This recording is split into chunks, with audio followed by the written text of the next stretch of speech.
Welcome, friend, to another journey together. We are so glad to have you here.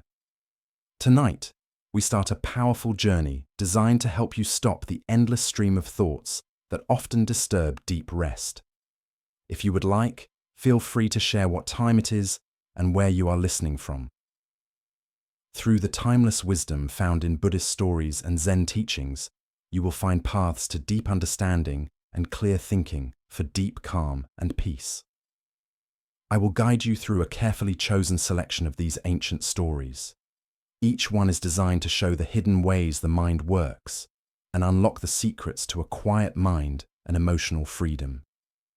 Each story offers a lesson that can change how you relate to stress, unease, constant thinking, and the never-ending desire for more. These are not just stories. They are carefully saved teachings from masters who understood something most of us have forgotten. They understood that true peace isn't found by changing what is happening around us, but by changing how we relate to it.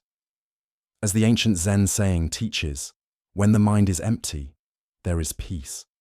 Over the course of our journey, you will discover exactly how these ancient truths can guide you to deep stillness. As we journey through these amazing stories, you will notice something powerful begin to happen. The tight grip of worry will begin to loosen. The constant chatter of your thoughts will start to quiet down. You will find yourself naturally settling into a state of deep understanding and restful calm. So, settle in deeply now. Let your body sink into whatever is supporting you. Take one focused breath with me. And as you breathe out, know that you are about to receive teachings that have been waiting for you to find them for a very long time. Let us begin with a story about the illusion of looking for spiritual things. This is the end of the road.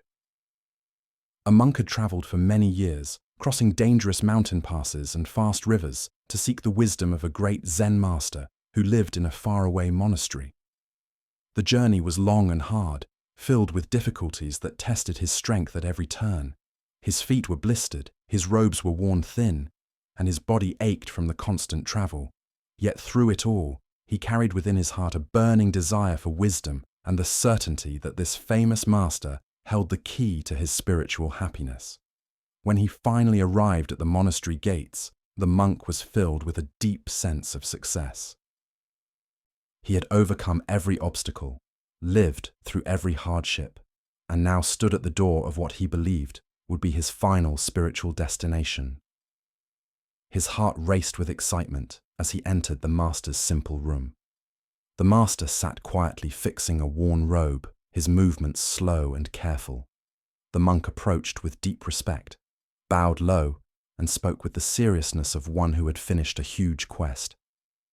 "Master," he said, his voice shaking with emotion, "after a long and difficult journey, I have finally reached the end of my road. I have come to you for the final teaching." The master looked up from his work, studying the tired traveler with eyes that seemed to see beyond the surface. After a long moment of silence, he asked a simple question that would break everything the monk thought he knew. "From where do you see a road?" The monk was speechless. In that single moment, his whole idea of a spiritual path, a journey with a beginning and an end and a place to reach, disappeared completely. He realized that his struggle, his effort, and the very road he was so proud of conquering were all made up by his own mind. There was no road to be on, only being here and now. The Buddha once said, "There is no path to walk on, no mirror to polish." This ancient wisdom lights up the deep mistake that spiritual seeking can become. The monk's journey represents our endless search for something outside ourselves, believing that wisdom exists somewhere else, with someone else at some other time.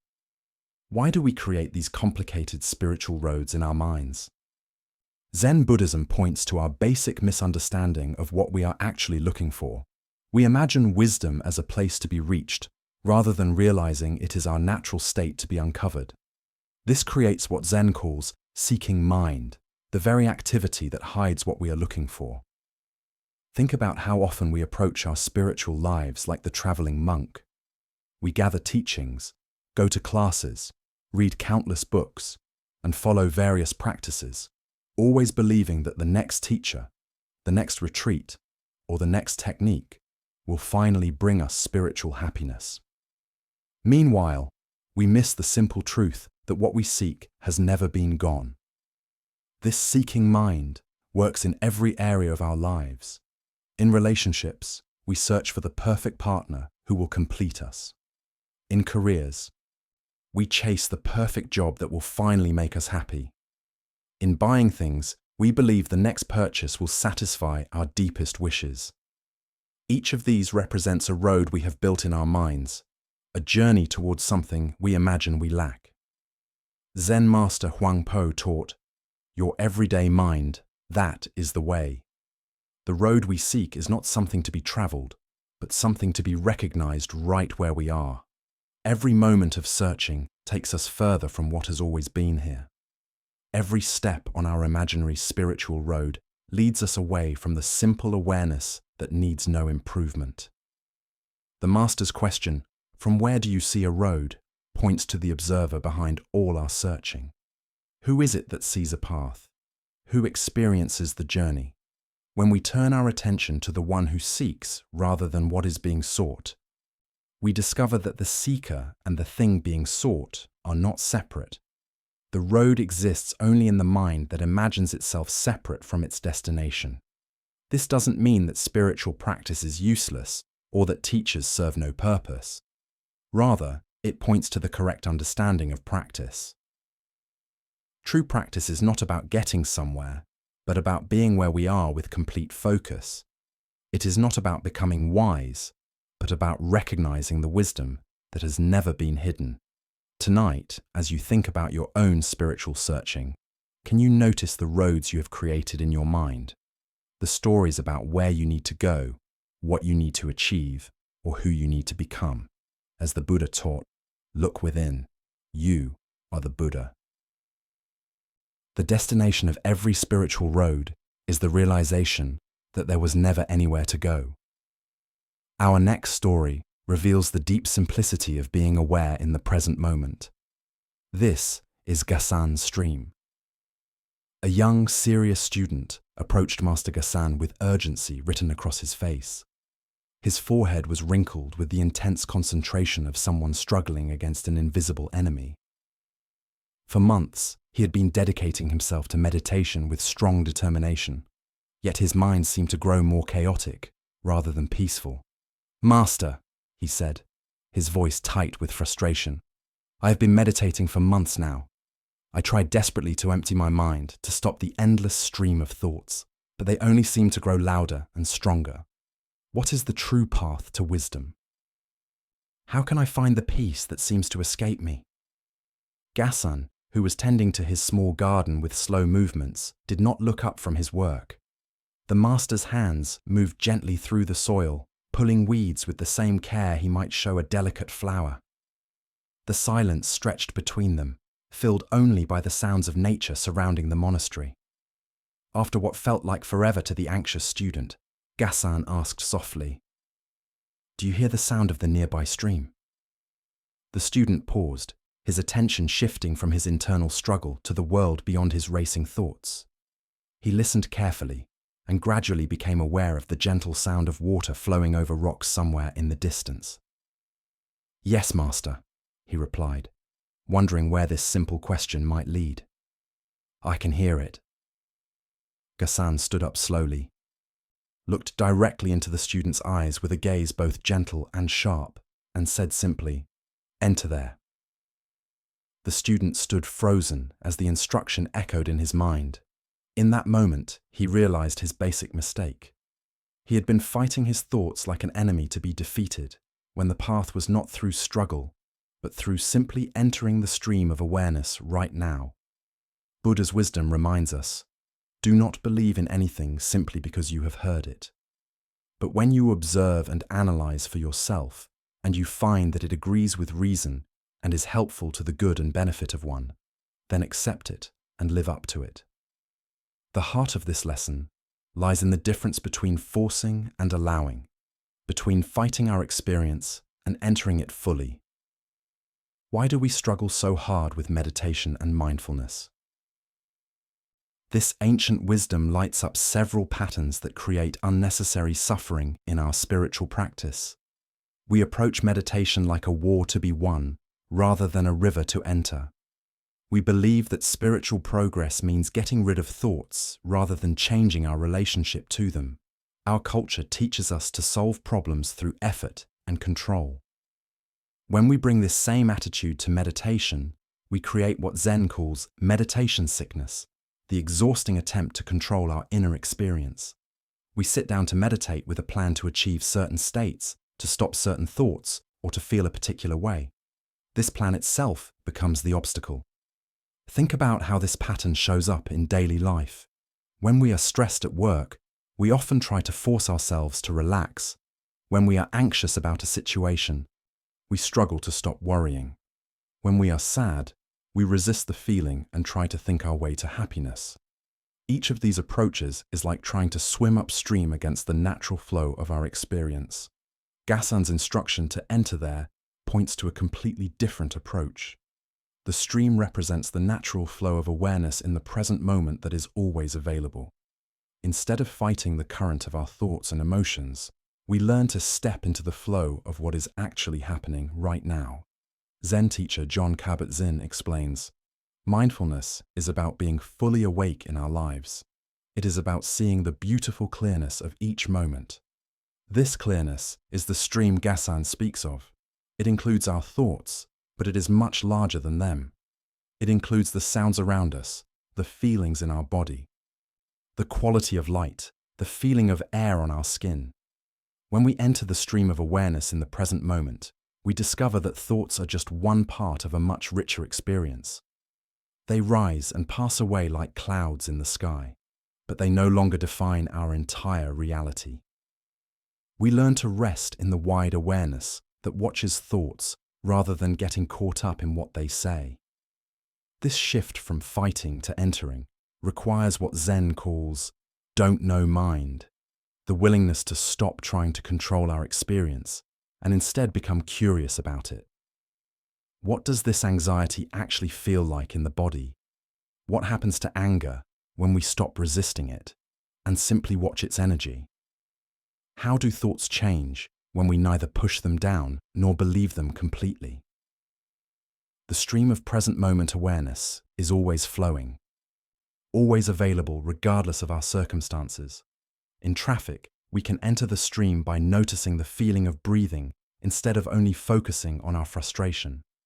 During a difficult conversation, we can step into awareness of our feet on the ground, even as we deal with challenging emotions. In moments of joy, we can fully receive the experience instead of immediately thinking about how to keep it. Tonight, as thoughts rise in your mind, can you practice entering the stream rather than fighting the current? Perhaps you will notice the sounds around you, the feeling of your body resting, or the simple fact of being aware itself. As the Buddha taught, the mind is everything. What you think, you become. When we enter the stream of present awareness, we become peace itself. Let us now turn to a story about the nature of the mind itself. This is Bring Me Your Mind. A monk approached Master Huike with deep distress showing in every part of his being. His face was drawn with worry, his hands shook slightly, and his breath came in quick, short bursts. The weight of his mental pain was so heavy it seemed to bow his shoulders as he walked. "Master," he exclaimed, his voice filled with desperation. "My mind is like a wild horse. It runs endlessly with fear, anger, and countless distractions. Anxiety races through my thoughts from morning until night. I cannot tame this beast within me. Please, I beg you, calm my mind for me. I can no longer bear this pain."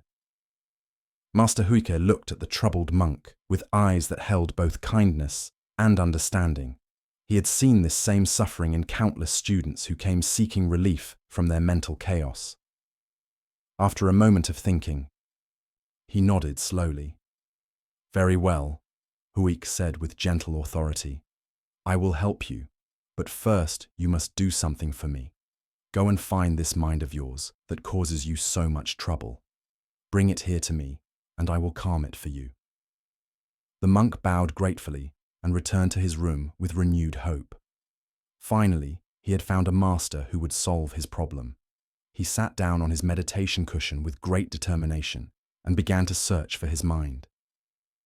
If he could just find it, grab it somehow, he could give it to the master and find the peace he desperately sought. He looked everywhere inside himself. He searched inside his head, expecting to find this wild horse mind hiding behind his thoughts. He examined his heart, wondering if the mind lived there among his emotions. He tried to identify its color, its shape, its exact location within his body. He attempted to catch hold of individual thoughts as they rose, thinking perhaps if he gathered enough of them, he could present his mind to the master. Hours passed as he searched with increasing intensity. He looked for the mind that worried, the mind that feared, the mind that suffered. But the more he looked for this thing he called his wild mind, the harder it was to find. He could find thoughts rising and passing away. He could observe emotions coming and going. He could notice feelings appearing and disappearing. But he could not find the single solid thing he had been calling his troublesome mind. Exhausted and humbled by his useless search, he returned to Master Huike the next morning. The master looked at him expectantly. Well, asked Huike with a slight smile, have you brought me your mind? The monk stood before his teacher, no longer upset, but instead filled with a deep confusion. Master, he confessed quietly, I have searched everywhere, but I cannot find it. This mind I have been so troubled by seems to have no substance I can grab. Master Huike's smile grew with gentle satisfaction.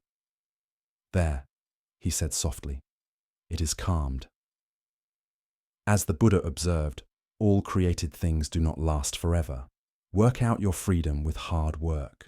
What comes from this story is the recognition that our mental suffering often comes from treating temporary flowing experiences as solid, permanent problems that need to be fixed. Why do we struggle with the illusion of having a problematic mind that needs to be controlled? Zen Buddhism reveals that this struggle comes from a basic misunderstanding about the nature of consciousness itself. We imagine that our thoughts and emotions are produced by something called my mind, as if there were a separate thing inside us making our experience. Making the mind into a thing creates huge unnecessary suffering. We develop a fighting relationship with our own consciousness, believing that we must manage, control, or fix our mental states. We speak of having a good day or bad day mentally as if our mind were a separate thing that sometimes cooperates and sometimes rebels against us. Look deeply at your own experience of mental distress.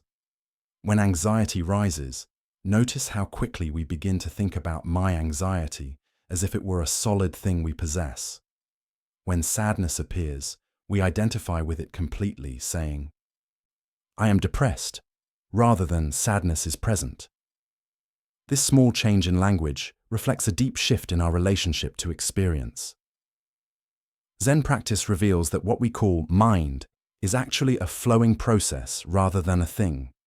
Thoughts rise naturally from emptiness and dissolve back into emptiness. Emotions come up, reach a peak, and naturally go down when we do not interfere with their natural flow. The very awareness that watches these things cannot itself be found as an object. Think about how this understanding applies to daily mental struggles. When we are caught in worry, instead of trying to stop worrying, we can investigate. Where exactly is this worry located? What does it look like? When we examine anxiety closely, we often find shifting feelings in the body, vast thoughts about the future, and a quality of mental energy, but no solid thing that could be called anxiety. Vietnamese Zen master Thich Nhat Hanh taught, thanks to impermanence, everything is possible. The fact that mental states do not last forever is actually good news. It means that difficult emotions and challenging thoughts are naturally temporary. They rise, exist for a time, and pass away without our needing to do anything about them. This doesn't mean we become passive about our mental health or ignore real suffering. Rather, it means we learn to work with our minds skillfully, rather than against them. Instead of trying to get rid of difficult thoughts, we learn to watch them with curious awareness. Instead of fighting emotions, we learn to feel them fully and let them move through us naturally. The Buddha said, "You are what you think. All that you are arises with your thoughts. With your thoughts, you make the world." When we stop trying to find and fix a problematic mind, we discover that our thoughts and emotions are much easier to work with than we imagined. They are experiences rising in awareness, not solid problems requiring solutions. The Master's simple statement that the mind is calmed points to a deep truth. The peace we seek is not something we create, but something we uncover by stopping our efforts to create it. When we stop searching for a mind to fix, we discover the natural peace of awareness itself. Tonight, as various thoughts and emotions rise, can you practice looking for the one who is having these experiences? Can you search for this mind that seems to need so much management? As the Buddha taught, in the end, only three things matter: how much you loved, how gently you lived, and how gracefully you let go. Perhaps we can learn to let go of the very idea that our minds need our constant management. Now, let us explore a Zen story about the nature of mental burdens. This is The Weight of the Glass. A Zen teacher entered her classroom carrying a simple glass filled halfway with clear water. Her students gathered in a circle around her, expecting the familiar question they had heard in countless teachings about being positive. They prepared themselves to discuss whether the glass was half empty or half full, ready to show their understanding. Instead, the teacher held the glass up for everyone to see and asked something entirely unexpected. "How heavy is this glass of water?" The students looked at each other uncertainly, then began calling out their best guesses. 200 grams, shouted one. "Maybe 300, suggested another. "I think closer to 500 grams, offered a third student confidently. The teacher listened to their answers with a gentle smile, then shook her head slowly. "The absolute weight doesn't matter at all," she said, her voice carrying the wisdom of years of teaching. "The weight you experience depends entirely on how long I hold it." She showed them by holding the glass steady in her outstretched hand. "If I hold it for a minute," she continued, "it feels quite light, almost effortless. If I hold it for an hour, my arm will begin to ache and shake. If I hold it for an entire day, my arm will feel numb and frozen, completely unable to function." The teacher paused, allowing her words to settle into the minds of her students. "Notice that the actual weight of the glass never changes, but the longer I hold it, the heavier it becomes in my experience. This is exactly how your mental burdens work," she said, setting the glass down on a small table with care. "Your worries about the future, your regrets about the past, your obsessive thoughts about problems you cannot solve. They are exactly like this glass of water. Think about them briefly, and nothing harmful happens. Think about them a bit longer, and they begin to cause discomfort. Think about them all day long, carrying them with you from morning until night, and you will feel paralyzed, incapable of enjoying anything life offers."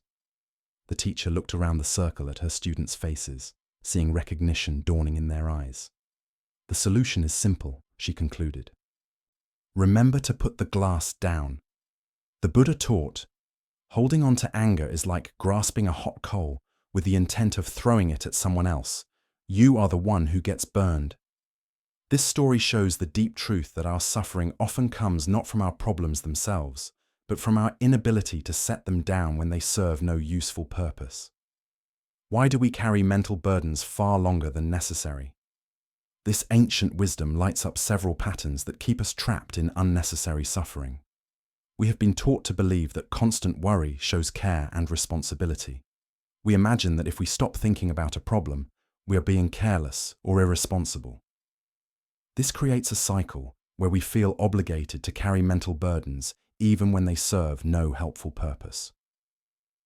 Our minds also confuse repetitive thinking with problem solving. We replay difficult conversations, practice future situations, and analyze past mistakes, believing this mental activity will somehow improve our situation.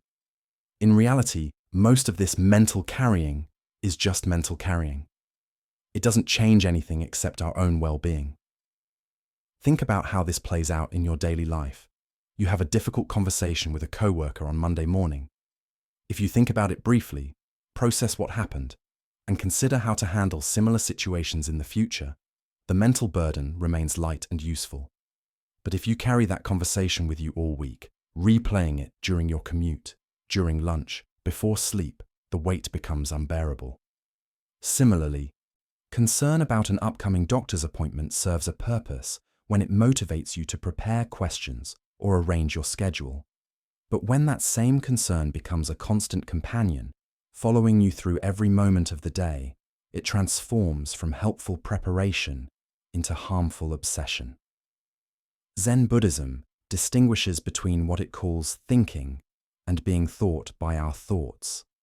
When we think consciously and on purpose, we use our minds as tools.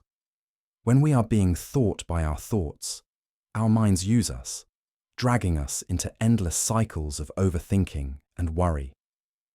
Zen teacher Pema Chodron reminds us, "You are the sky. Everything else is just the weather." Our worries and concerns are like weather patterns moving through the vast sky of our awareness. When we identify completely with the weather, we forget that we are the sky itself, spacious, unchanging, capable of holding any experience without being damaged by it. The practice of setting down our mental burdens requires what Zen calls right effort. This doesn't mean pushing down thoughts or pretending problems don't exist. Instead, it means learning to engage with our concerns skillfully. We pick up the glass when we need to drink from it. Then we set it down. We engage with problems when engagement is useful. Then we release them when continued thinking becomes mere carrying. This skill develops gradually through mindfulness practice. We begin to notice when we are carrying mental burdens unnecessarily. We catch ourselves replaying old conversations or practicing future situations that may never happen. In those moments, we have a choice. We can continue carrying the glass, or we can practice setting it down. The Buddha said, "Let go of what has passed. Let go of what may come. Let go of what is happening now. Don't try to figure anything out. Don't try to make anything happen. Relax right now and rest." This teaching points to the deep relief available when we practice simply not carrying things. Setting down mental burdens doesn't mean becoming careless or irresponsible. It means telling the difference between useful engagement with our challenges and habitual mental carrying that serves no purpose. It means learning to trust that our problems will still be there when we need to address them, but we don't need to carry them every moment of every day. Tonight, as your mind reaches for familiar worries or begins to replay old situations, can you notice the weight of these mental glasses? Can you practice the radical act of setting them down, even if just for a few moments? As the Buddha taught, nothing can harm you as much as your own thoughts unguarded. Perhaps the greatest protection we can offer ourselves is learning when to put the glass down. Let us continue our journey with a story about ego and true authority. This is the governor's visit. The governor of the province was a man used to immediate recognition and fancy ceremonies wherever he travelled. His position commanded respect throughout the land, and he had grown comfortable with the respect shown to him by merchants, officials, and common citizens alike. When he decided to visit the famous Zen master Dawn, he expected to be received with the same honour and attention that marked all his other meetings. Upon arriving at the simple temple nestled in the mountains, the governor was surprised to be greeted not by a group of monks, but by a young student who barely looked up from sweeping the courtyard. "The master is in his room," the student said simply, pointing toward a modest building before returning to his work.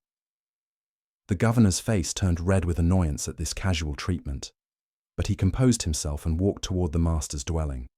Without pausing to announce himself or wait for permission, the governor pushed open the door and entered the master's room. He found Dawn sitting in meditation, facing a plain wall, his back toward the entrance. The room was simple, containing only a meditation cushion, a small table, and a window that looked out onto the garden. The governor waited for the master to turn and acknowledge his presence, but Dawn remained perfectly still, absorbed in his practice. Minutes passed in silence, and the governor's annoyance grew into anger. How dare this simple monk ignore a person of his rank and importance? Unable to contain himself any longer, the governor announced loudly, "Do you not know who I am? I am the governor of this entire province. How can you, a simple monk, refuse to acknowledge my presence? This is an insult to my position and to the authority I represent." Without turning around or speaking a word, Dawn reached for a small stick beside his cushion. With careful, slow movements, he drew a perfect circle in the dust on the floor near where he sat. The governor watched, confused by this strange response to his outburst. Next, Dawn drew a straight line through the middle of the circle, dividing it cleanly in two. The governor stared at the simple drawing, his anger beginning to mix with confusion. What was this monk trying to say through these meaningless marks in the dust? Then, with the same calm care, Dawn erased the line he had just drawn, smoothing the dust until no trace of the division remained. Finally, he erased the circle itself, sweeping the dust until the floor showed no sign that anything had ever been drawn there. Throughout this entire demonstration, he never turned around, never spoke, never acknowledged the governor's presence or position. The governor stood in stunned silence as the meaning of the master's actions slowly sank into his mind.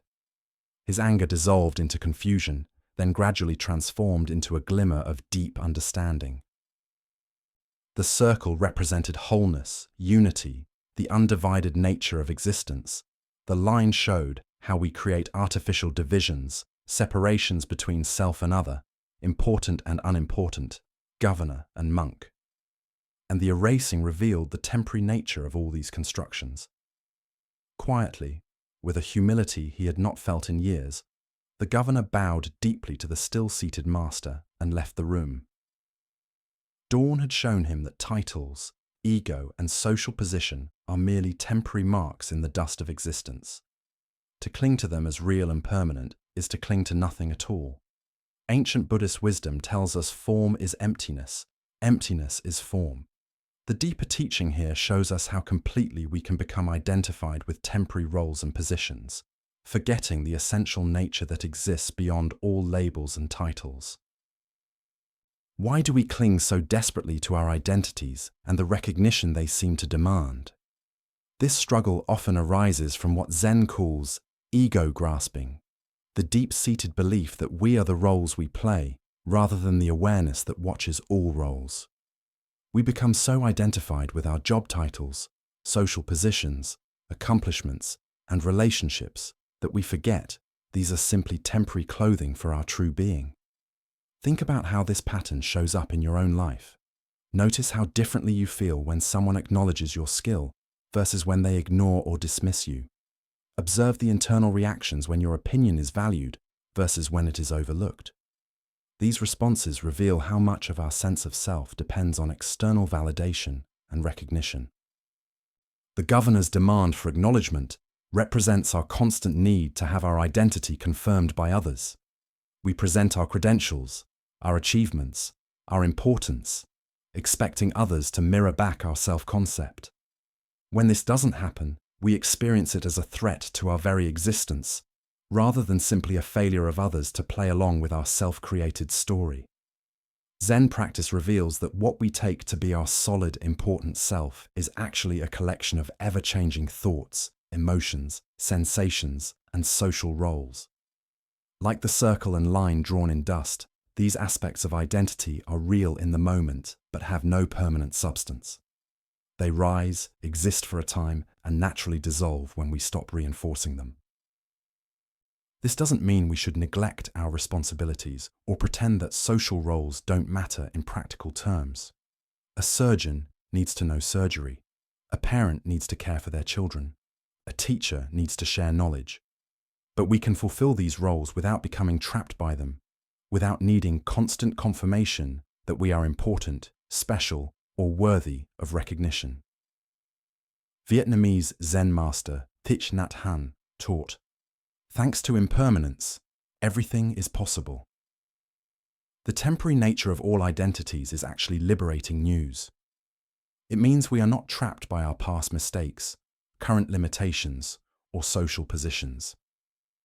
Each moment offers the possibility of relating to ourselves and others from fresh awareness rather than from fixed identity. The Master's silent teaching points to what Zen calls original face, the essential nature that exists before and after all our temporary roles and identities. This original face needs no recognition, seeks no validation, and requires no defense. It simply is complete and whole, regardless of external circumstances. When we rest in this deeper identity, we can engage with our various roles lightly, like actors who play their parts fully, while never forgetting they are not the characters they portray. We can be responsible governors, dedicated parents, or skilled professionals without needing these roles to define our worth or determine our peace of mind. The Buddha said, "Better than 1,000 hollow words is one word that brings peace." Sometimes the most deep teaching comes through silence and simple gestures rather than elaborate explanations. The Master's wordless demonstration spoke more powerfully than any lecture about the nature of ego and identity. Tonight, as you notice the desire for recognition or the sting of being overlooked, can you remember the circles drawn in dust? Can you see how the identity that feels so important and solid is actually as temporary as marks that can be erased with a simple gesture? As the Buddha taught, in the end, only 3 things matter: how much you loved, how gently you lived, and how gracefully you let go of things not meant for you. Perhaps what we are meant to let go of most completely is the heavy burden of maintaining and defending our made-up sense of self. Let us now explore a story about appreciation, privilege, and how real hunger can reveal the extraordinary within the ordinary. This is The Taste of Hunger. Master Sengai looked thoughtfully at the group of distinguished visitors who had gathered in his temple's main hall. Upper-ranking samurai with their fine silk clothes, wealthy merchants adorned with expensive accessories, all people used to the finest foods and most elegant dining experiences that money could provide. These were individuals who had never known real hunger, never questioned where their next meal would come from, never experienced the simple desperation of an empty stomach. "Come to my temple," the master announced with a mischievous smile, "and I will treat you to a meal of boiled rice and barley." There was something in his tone that suggested more than casual hospitality, perhaps an experiment or a teaching wrapped in the guise of a simple invitation. The master's unusual invitation had piqued the curiosity of these privileged guests. They were used to fancy banquets with multiple courses, rare delicacies, expensive sake, and artistic presentations that made dining an art form. What could this humble Zen master possibly offer that would interest people of their refined tastes? Nevertheless, intrigued by the novelty and perhaps by respect for the master's reputation, they accepted his invitation and gathered at the temple on the appointed day. When lunchtime arrived, the guests settled themselves expectantly, prepared to discover what special twist Master Sengai might put on such simple food. But as time passed, no food appeared. They waited politely at first, assuming there had been some minor delay in preparation. Perhaps the master was adding special touches or preparing the meal with particular ceremonial care.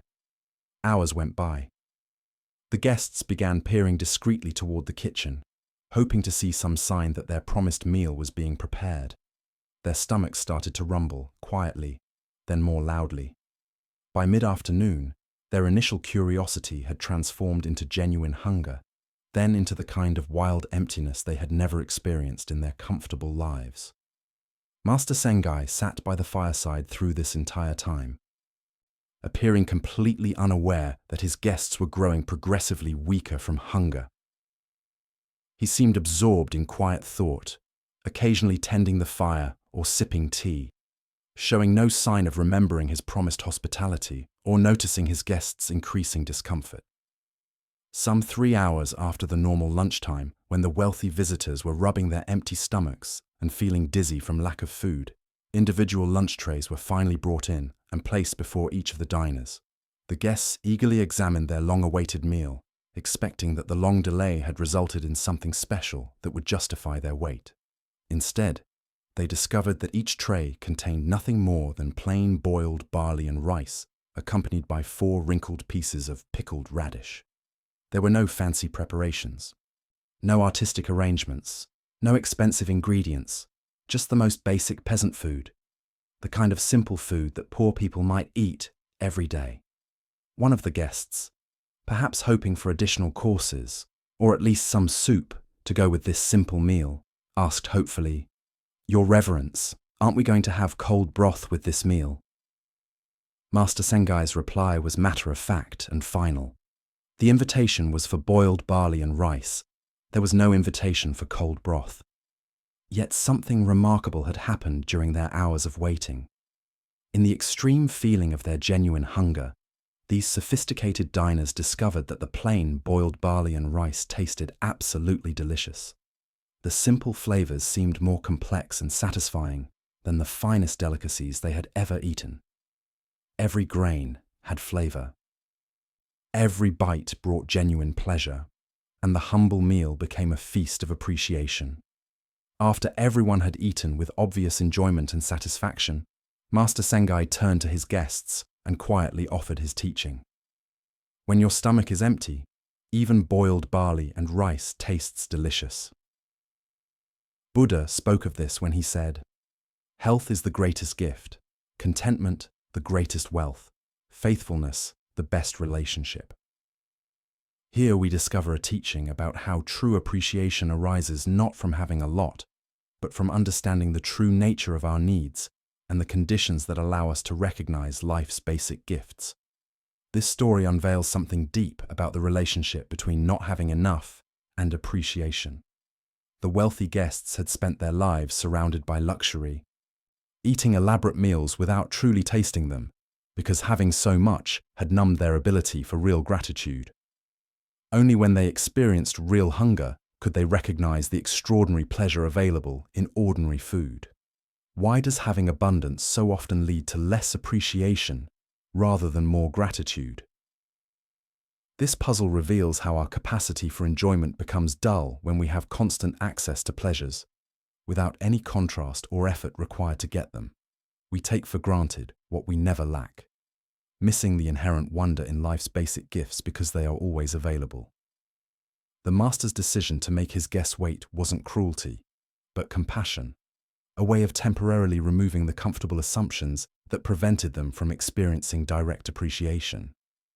By creating artificial scarcity, he revealed the artificial nature of their sophisticated tastes and showed them the real pleasure that had been available all along, hidden beneath layers of expectation and entitlement. This ancient wisdom lights up our modern relationship with consumption and satisfaction. We live in cultures of unprecedented abundance, yet surveys consistently show decreasing levels of happiness and life satisfaction. The more we have, the more we seem to need for contentment, creating an endless cycle of desire that prevents us from recognizing the enoughness that already exists. Think about how often we consume food, entertainment, experiences, or material goods without genuine presence or appreciation, simply because they are easily available. The hurried meal eaten while checking email, the beautiful sunset ignored because we see one every day, the comfortable bed taken for granted because we have never spent a night on the ground. Master Sengai's experiment shows that appreciation is not a luxury that comes after our basic needs are met, but a practice that reveals how abundantly our basic needs are already being fulfilled. When we bring full attention to simple experiences, a drink of clean water when truly thirsty, warm shelter when actually cold, quiet rest when truly tired. We discover treasures that no amount of external stuff can provide. This teaching also reveals our tendency to confuse complexity with quality, fancy things with satisfaction. The wealthy guests had been taught to believe that expensive, complicated foods were better than simple ones. But their experience of genuine hunger revealed this to be a mental idea rather than a physical reality. Their bodies responded with pleasure to plain rice and barley, because that is exactly what they needed. Zen practice cultivates what might be called grateful presence, the ability to meet whatever appears with full attention and appreciation, rather than comparing it to some imagined alternative. When we can receive simple offerings with the same openness we bring to fancy gifts, we discover that every meal has the potential to be a feast. Every moment holds the possibility of deep satisfaction. We also find ourselves faced with questions about privilege and its effect on how we see things. The guests' wealth had protected them from experiences that could reveal life's basic goodness. Sometimes, blessings come disguised as temporary limitations that restore our capacity for wonder and gratitude. Additionally, our minds tend to assume that more options, higher quality, and greater variety automatically lead to increased enjoyment. Master Sengai's lesson suggests the opposite, that genuine pleasure often comes from bringing full presence to simple experiences rather than constantly seeking more sophisticated ones. The story points us toward understanding the difference between appetite and hunger, craving and genuine need. The guests arrived with appetites shaped by habit and expectation, but left having experienced authentic hunger and its natural satisfaction. This distinction helps us recognize when our desires arise from real needs versus learned patterns of consumption. Tonight, as you eat your next meal, can you bring the attention of someone who has been truly hungry? What would it mean to approach simple pleasures, a warm drink, comfortable clothing, a safe place to sleep, with the appreciation that comes from truly recognizing their value rather than taking them for granted? As the Buddha taught, let us rise up and be thankful. For if we didn't learn a lot today, at least we learned a little. And if we didn't learn a little, at least we didn't get sick. And if we got sick, at least we didn't die. So, let us all be thankful. True abundance is revealed not through accumulating more, but through recognizing the enoughness that already surrounds us in each moment. Let us now turn to a tale about the nature of seeking and finding. This is the master sculptor's discovery. In a busy stone quarry beneath tall mountains, a master sculptor moved among the marble blocks with the practiced eye of one who had spent decades coaxing beauty from stone. The morning sun cast golden light across the quarry, lighting up countless blocks that seemed to whisper their stories to him. "Aha," he would say, running his weathered hands across smooth surfaces. "There is a heroic figure locked in that piece and a saint trapped inside that other one."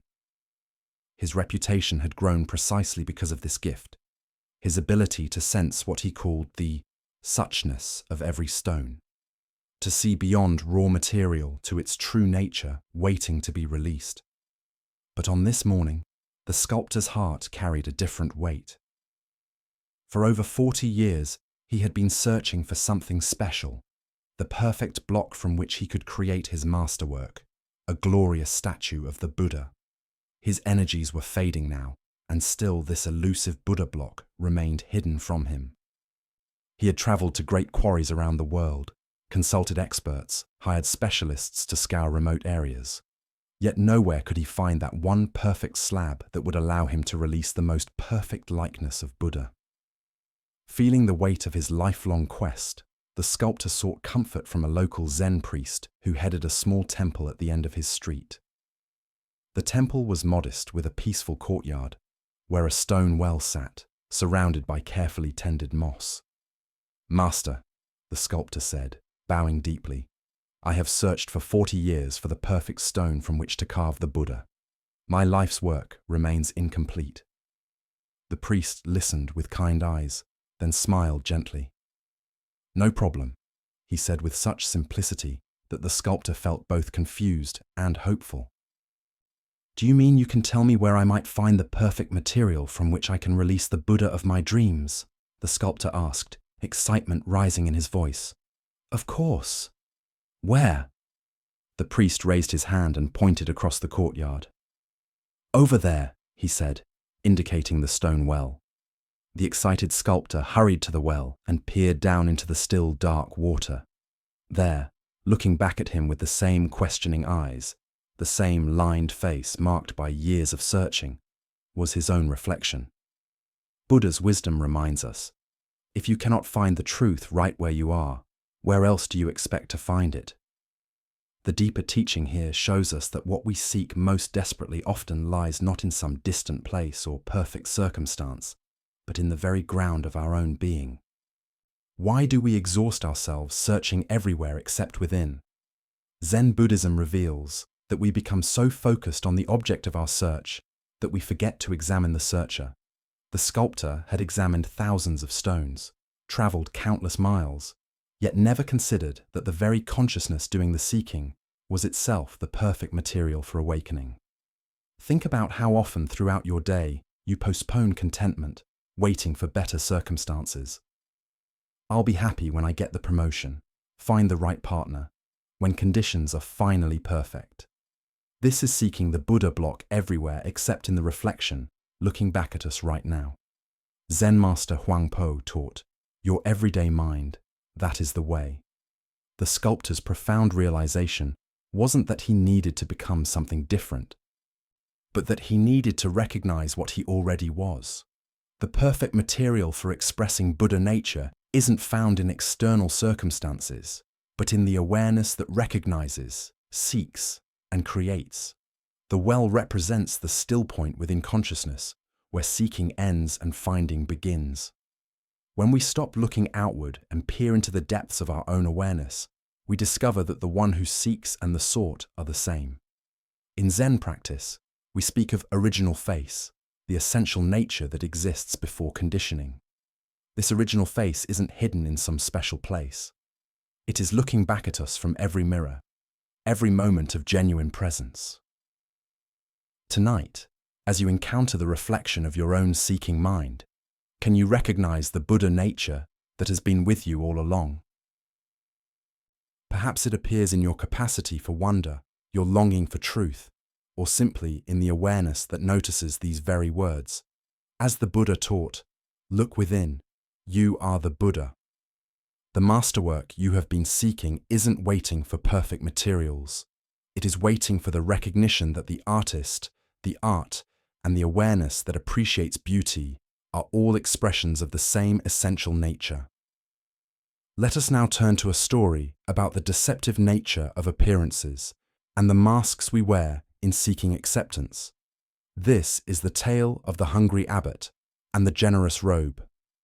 In a busy merchant section of an ancient Chinese city where silk traders and wealthy families built fancy houses behind high walls, there lived a man whose wealth was known throughout the region. His mansion boasted carved jade doorways, courtyards filled with exotic birds, and servants who attended to every detail of daily life. This man took great pride in his position and was particular about maintaining his reputation among other prominent citizens. One morning, as autumn rain fell steadily on the cobblestone streets, a figure approached his fancy front gate. The visitor was a Zen abbot from a mountain monastery, but he appeared as nothing more than a beggar. His simple brown robes were patched and worn thin from years of use. His sandals were cracked and muddy from walking mountain paths, and his wooden begging bowl showed the stains and scratches of countless meals received in charity. The abbot stood quietly at the gate, rain dripping from his shaved head, and waited with the patient dignity that comes from years of spiritual practice. When the gatekeeper finally noticed him, the man's expression immediately showed dislike. "What do you want, beggar?" the gatekeeper asked harshly, not bothering to bow or show any respect. "This is the house of an important man. We have no scraps for wanderers." "I am traveling and seeking alms," the abbot replied gently. "Perhaps your master would offer a simple meal to a monk." The gatekeeper looked him up and down with obvious scorn. These ragged clothes, this worn appearance. Clearly, this was just another vagrant trying to take advantage of his master's household. "Begone," he commanded. "My master does not waste food on beggars. Seek your charity elsewhere." The abbot accepted this rejection without anger or argument. He simply bowed, turned, and walked back into the rain, his empty bowl tucked beneath his arm. Several hours later, as the afternoon sun broke through the clouds, the same figure returned to the same gate, but now everything had changed. The abbot wore his formal ceremonial robes, rich golden silk embroidered with intricate patterns, a magnificent purple sash across his shoulders, and prayer beads carved from precious wood. His bearing remained humble, but his appearance now spoke unmistakably of high spiritual rank and monastery wealth. This time, when the gatekeeper saw him approaching, his entire attitude transformed. "Welcome, honored master," he exclaimed, bowing deeply. Please enter. My master will be so pleased to receive such a distinguished visitor." The rich man himself hurried out to greet the abbot personally, offering elaborate bows and flowery words of welcome. "Venerable sir, what an honor for our humble household. You must join us for our finest meal. Please allow us to serve you." They ushered the abbot into their most elegant dining room, where servants quickly prepared a huge feast. Delicate fish, perfectly seasoned vegetables, fragrant rice, and sweet desserts filled the low table. The rich man sat opposite the abbot, beaming with pride at his ability to host such an important religious figure. As the first course was served, the abbot did something completely unexpected. Instead of eating, he carefully removed his beautiful ceremonial robe and folded it with great attention. Then, with deliberate precision, he placed the folded robe directly in front of the feast as if it were the honored guest. Standing up with quiet dignity, the abbot spoke clearly so all present could hear. "This meal is not for me. It is for the robe." Without another word, he walked out of the house, leaving behind both the magnificent feast and the rich man's stunned realization of his own shallow judgment. Buddha's wisdom reminds us, judge not by appearances. A rich heart may be under a poor coat. Here we discover how our focus on outside appearances creates barriers to genuine human connection and spiritual understanding. Why do we judge others so quickly, based on their clothing, status symbols, or outward presentation? Zen Buddhism points to our conditioned mind's habit of creating categories and ranks based on surface appearances. This mental shortcut allows us to feel we understand people without the more challenging work of seeing their true nature. The rich man's household represents a pattern we all recognize in ourselves. How differently do we treat the well-dressed stranger versus the poorly dressed one? How does our attention change when someone mentions their impressive job title versus their humble occupation? How does our respect shift when we learn someone's wealth or poverty? This ancient wisdom lights up our tendency to project worth onto external symbols rather than recognizing the inherent dignity of every person. The abbot remained exactly the same person in both encounters. His wisdom, compassion, and spiritual realization were unchanged by his clothing. Yet the household's treatment of him transformed completely based solely on appearances. Look deeply at your own patterns of judgment. Perhaps you find yourself making assumptions about people in expensive cars versus old vehicles, designer clothes versus thrift store finds, prestigious addresses versus modest neighborhoods. Each of these judgments reveals how we have been conditioned to equate external appearance with internal worth. The story points us toward a fundamental question about authenticity. If we receive different treatment based on our presentation, which version of ourselves is real? Are we the person in casual clothes running errands, or the person dressed professionally for important meetings? Are we the one seeking help or the one offering it? In Zen practice, we cultivate what is called original face, the authentic self that exists beneath all roles, costumes, and presentations. This original face doesn't change whether we are wearing rags or ceremonial robes, whether others treat us with respect or dismissal.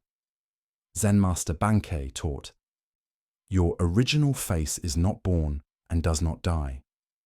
This teaching invites us to recognize that our essential nature, our capacity for awareness, love, and wisdom, remains constant regardless of how others perceive us or how we present ourselves to the world. The abbot's teaching was not just for the rich man, but for all of us who might witness his story. By feeding the robe instead of himself, he revealed how often we relate to people's masks rather than their essence. We honor the title, the clothing, the symbols of status, while missing the actual human being present before us.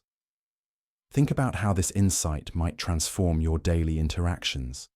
The server at your restaurant, the clerk at the store, the person asking for directions. Each carries the same essential dignity as the most honored guest. The challenge is seeing past the uniforms, the circumstances, the social roles to the original face beneath. This doesn't mean we ignore practical realities or social conventions, but that we hold them more lightly. We can acknowledge someone's professional role while remembering their fundamental humanity. We can dress appropriately for occasions while knowing our worth doesn't depend on our wardrobe. Tonight, as you consider the various roles and presentations you inhabit throughout the day, can you sense the unchanging awareness that witnesses all these temporary costumes? Can you feel the original face that remains constant whether others see you as important or invisible? The Buddha said, "Better than 1,000 hollow words is one word that brings peace." The abbot's silent gesture spoke more powerfully than lengthy sermons about equality and compassion. By walking away from the feast prepared for his appearance rather than his essence, he offered a teaching that continues to resonate across centuries. Now let us explore a Zen story about taking responsibility and the spiritual practice of stepping forward when action is needed. This is the tale of 4 characters whose names reveal everything about their approach to life's challenges. In a busy monastery where daily life required countless tasks to maintain harmony and function, there lived 4 individuals whose personalities perfectly matched their names. Everybody, somebody, anybody, and nobody. Each day brought opportunities for service, problems to solve, and responsibilities to shoulder. Yet somehow essential work often remained undone. One morning, the head monk announced that an important task needed completion before evening. The temple's water system had developed a leak, and without repair, the community would face serious difficulties. The job required no special skills, only willing hands and basic attention. Yet, it was crucial for everyone's welfare. Everybody was absolutely certain that somebody would handle the situation. After all, somebody usually took care of important matters, and this seemed like exactly the sort of thing somebody would naturally address. There was no need for everybody to get involved since somebody's reliability was well known throughout the community. Meanwhile, anybody could have easily fixed the water system. The tools were available. The problem was clearly defined and anybody possessed the necessary capabilities. However, anybody assumed that since this was obviously important work, it must be designated for someone more official, someone whose specific responsibility this was. As the day progressed, nobody actually wanted to take on the task. Nobody felt motivated to interrupt their planned activities to deal with this unexpected problem. Nobody saw it as their personal obligation, since it hadn't been specifically assigned to them. Nobody preferred to wait and see if the situation would resolve itself, or if someone else would step forward. Somebody grew increasingly frustrated as the hours passed. Somebody had expected that anybody would have addressed the issue by now, since it was clearly within anybody's abilities and should have been obvious to anyone paying attention. How could anybody ignore such an important need? Everybody began to realize that nobody was going to handle the situation, even though everybody had been confident that someone would take care of it. Everybody started feeling anxious about the implications, but wasn't quite sure how to proceed, since this wasn't typically everybody's role. As evening approached and the water problem remained unresolved, anybody finally blamed somebody for the neglect, while everybody criticized nobody for the inaction. In the end, nobody did what everybody could have done, anybody was capable of doing, and somebody expected would be handled. As the Buddha observed, if you want to know your past actions, look at your present circumstances. If you want to know your future, look at your present actions. The deeper teaching here shows us how spiritual practice shows up not in grand gestures, but in our willingness to respond to immediate needs without big excuses. Why do we hesitate to act when we see something that needs doing? Zen Buddhism points to several mental patterns that create this freezing up. First is the spreading out of responsibility that occurs when we assume others will handle what needs attention. Second is our tendency to categorize tasks as mine or not mine, based on roles and expectations rather than responding to actual circumstances. Third is our preference for comfort over contribution when action requires effort or inconvenience. This story lights up how spiritual seeking can become another form of avoidance if it focuses on internal development while ignoring external needs. True practice mixes thoughtful awareness with engaged responsiveness. Meditation that doesn't lead to more skillful action in daily life remains incomplete. The Buddha taught that right action is one of the essential elements of the spiritual path. This isn't about following set rules, but developing the sensitivity to recognize what each situation requires and the willingness to provide it. Sometimes this means stepping forward when others step back. Think about how often you encounter situations where something needs doing and no one is clearly meant to handle it. Perhaps it's picking up litter in a public space, checking on an elderly neighbor, addressing a problem in a group, or simply listening to someone who needs to be heard. These moments offer opportunities to practice what Zen calls just do it mind. Master Yun Men taught his students about responding without hesitation, meeting each situation with appropriate action rather than mental commentary about why someone else should respond. This doesn't mean becoming obsessively helpful, but developing the wisdom to tell the difference between real need and the ego's desire to be needed. The water leak in the story represents all those seemingly small problems that grow larger when ignored. Relationship tensions that could be addressed with timely conversation. Community issues that could be resolved with modest effort. Personal habits that could be changed before they become stuck. Environmental problems that could be prevented with simple action.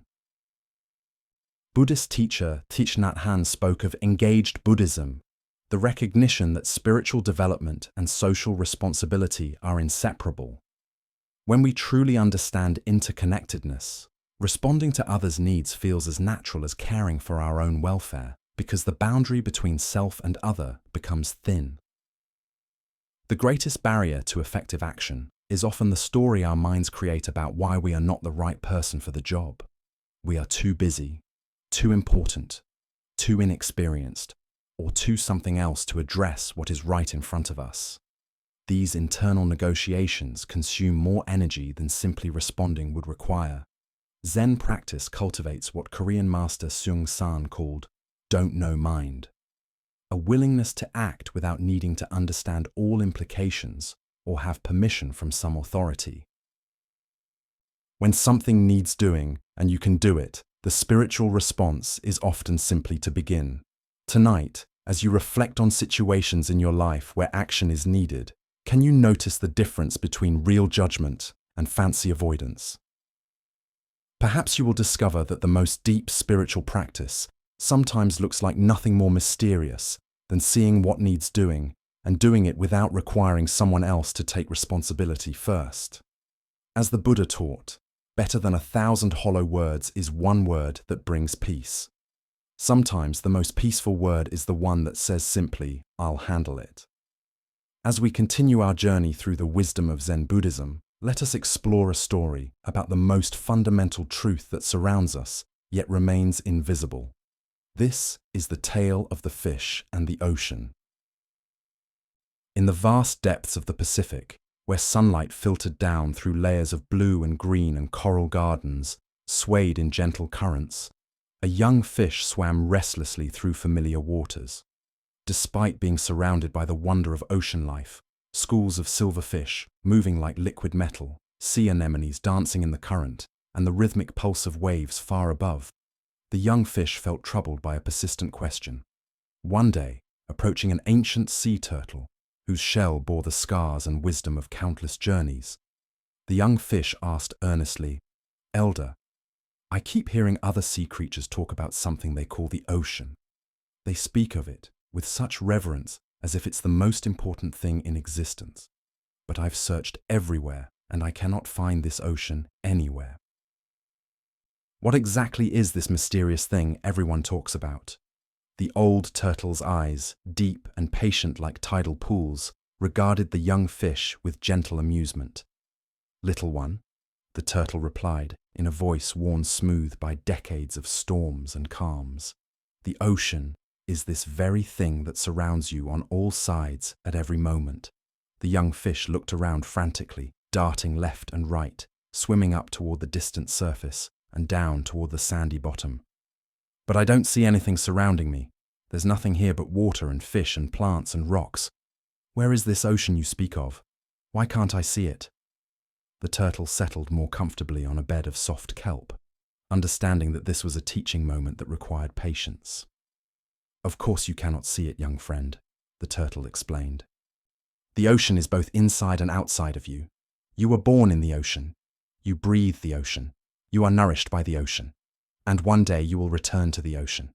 The ocean flows through your gills and around your body just as naturally as your own scales cover your skin.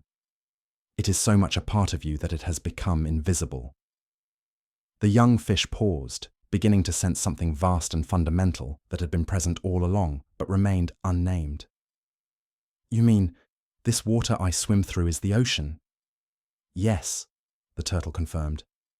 "You have never been separate from it, not for a single moment of your existence." As the Buddha observed, all conditioned things are impermanent. Strive on with awareness. This ancient wisdom lights up our relationship with the Tao, the fundamental flow of existence that permeates everything, yet remains largely unnoticed in our daily lives. What emerges from this story is a deep teaching about the nature of spiritual blindness. Like the fish who cannot see the ocean, we live immersed in the sacred but fail to recognize it because it is too close, too constant, too fundamental to our existence to register as separate from ourselves. Why do we struggle to perceive the Tao? This universal flow that sustains and surrounds us. Zen Buddhism points to our habit of seeking the extraordinary while overlooking the ordinary. We imagine that spiritual truth must be dramatic, mystical, or separate from everyday experience. We look for God in burning bushes while missing the divine presence in morning coffee, in the breath entering our lungs. In the simple fact of awareness itself, the Tao expresses itself in everything we encounter. The changing seasons, the cycles of sleep and waking, the rhythm of our heartbeat, the way thoughts arise and dissolve in consciousness. It is the organizing principle behind both the spiral of galaxies and the unfurling of fern leaves, the same pattern expressing itself at every scale of existence. Think about how often throughout your day you might glimpse this underlying flow without recognizing it. The way traffic naturally organizes itself despite having no central controller. The way conversations find their own rhythm and timing. The way your body breathes without conscious direction. The way solutions to problems seem to emerge from somewhere beyond deliberate thinking. These are all expressions of the Tao working through apparent chaos to create spontaneous order. Zen teacher Alan Watts taught, "Trying to define yourself is like trying to bite your own teeth." The Tao is similar. It cannot be grasped or contained because we are expressions of it rather than separate observers of it. Every attempt to understand the Tao through conceptual thinking is like the fish trying to get outside the ocean to examine it objectively. This doesn't mean the Tao is merely a philosophical concept. It is the most practical and immediate reality. The intelligence that coordinates the trillions of cells in your body. The awareness in which all thoughts and sensations appear. The life force that animates everything from redwood trees to bacteria. In Chinese philosophy, the character for Tao literally means the way or the path. But this is not a path we walk towards some distant destination. It is the path that walks itself through us, the way reality unfolds moment by moment without requiring our management or control. Lao Tzu wrote, "The Tao that can be spoken is not the eternal Tao." Yet here we are, using words to point towards something beyond words. This is the beautiful paradox of spiritual teaching. We must use the limited to point towards the unlimited, knowing that the finger pointing at the moon is never the moon itself. Tonight, as you feel the breath moving in and out of your body without your conscious control, can you sense the Tao expressing itself through this simple miracle? Can you recognize in this automatic process the same intelligence that moves the planets and changes the seasons? The Buddha taught, "Look within. Thou art the Buddha." You are not separate from the ocean of existence any more than a wave is separate from the sea. In recognizing this fundamental non-separation, we stop seeking the Tao and begin living as its conscious expression. Our next story reveals a profound teaching about the universality of loss and the path from isolation to understanding. This is the tale of a mother, her grief, and the Buddha's compassionate wisdom. In a small village where life moves according to ancient rhythms of birth, growth, harvest, and death, a young mother experiences the most devastating loss imaginable. Her child, barely old enough to walk and speak his first words, falls victim to a sudden illness that takes him before any remedy can be found. In a single night, her world transforms from the joy of nurturing new life to the incomprehensible reality of holding her son's lifeless body. Driven by desperation and the fierce love that refuses to accept finality, the mother wraps her child carefully and sets out for the place where the Buddha is known to teach. She has heard stories of his great compassion and miraculous wisdom. Surely, if anyone possesses the power to undo this terrible mistake of fate, it would be this enlightened being who understands the deepest mysteries of existence. She finds the Buddha seated beneath a great tree surrounded by disciples and villagers who have come seeking guidance. Without ceremony, she approaches and gently places her deceased child at his feet. Her voice, thick with grief yet firm with determined hope, carries across the gathered assembly. "Please, Lord Buddha," she pleads, "bring my son back to life. He is everything I have in this world. Without him, my existence has no meaning. I know that your compassion is limitless and your power beyond ordinary understanding. Please restore my child to me." The Buddha regards her with infinite tenderness, seeing not just her individual suffering, but the universal human condition that she represents. His response carries no trace of dismissal or false consolation. Yet neither does it offer the miracle she seeks. "I will help you," he says gently. "But first, you must do something for me. Go throughout your village and the surrounding communities. Bring me a single mustard seed, but it must come from a household where no one has ever died. When you return with such a seed, I will restore your son's life." Hope rekindled, the mother carefully lifts her child and begins her search with renewed energy. Mustard seeds are common. Surely finding one should be simple. She approaches the first house she encounters, and the family immediately offers to help, reaching for their supply of seeds.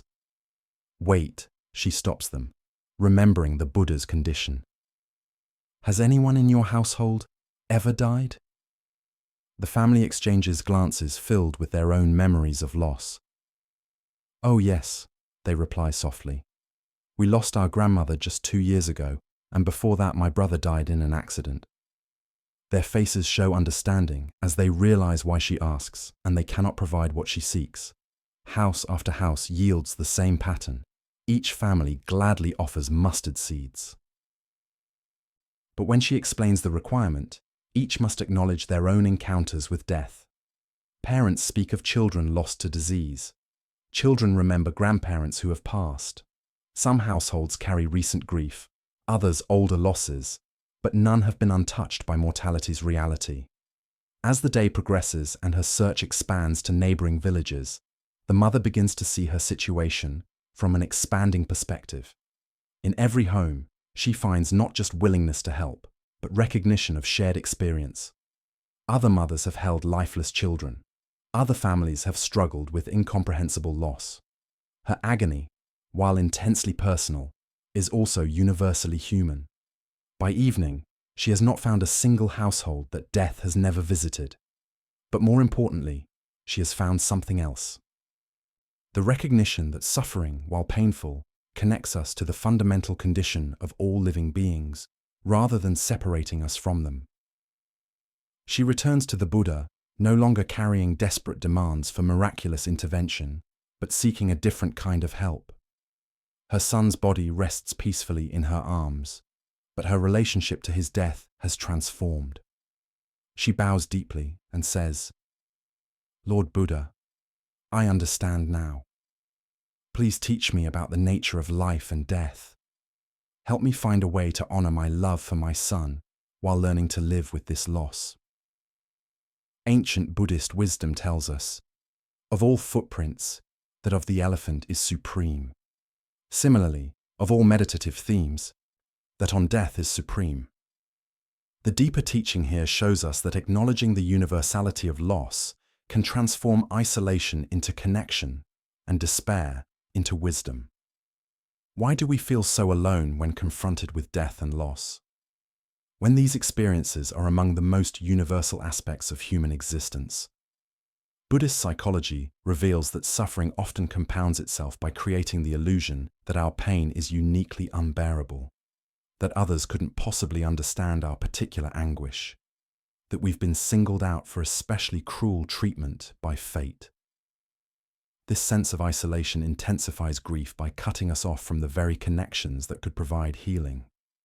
When we believe our suffering is unprecedented, we resist the comfort and wisdom available from others who have walked similar paths.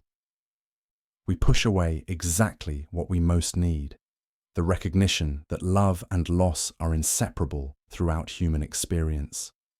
The Buddha's compassionate strategy didn't minimize the mother's grief or rush her toward acceptance. Instead, he guided her toward a direct discovery that would transform her understanding organically. By requiring her to visit household after household, he ensured she would encounter the full spectrum of human loss, while also witnessing how families continue living meaningful lives despite experiencing tragedy. This search served as a form of healing meditation in action. Each conversation with bereaved families became an opportunity for the mother to see her experience reflected in others' stories. Each expression of sympathy from people who recognized her pain created threads of connection that began weaving her back into the fabric of community.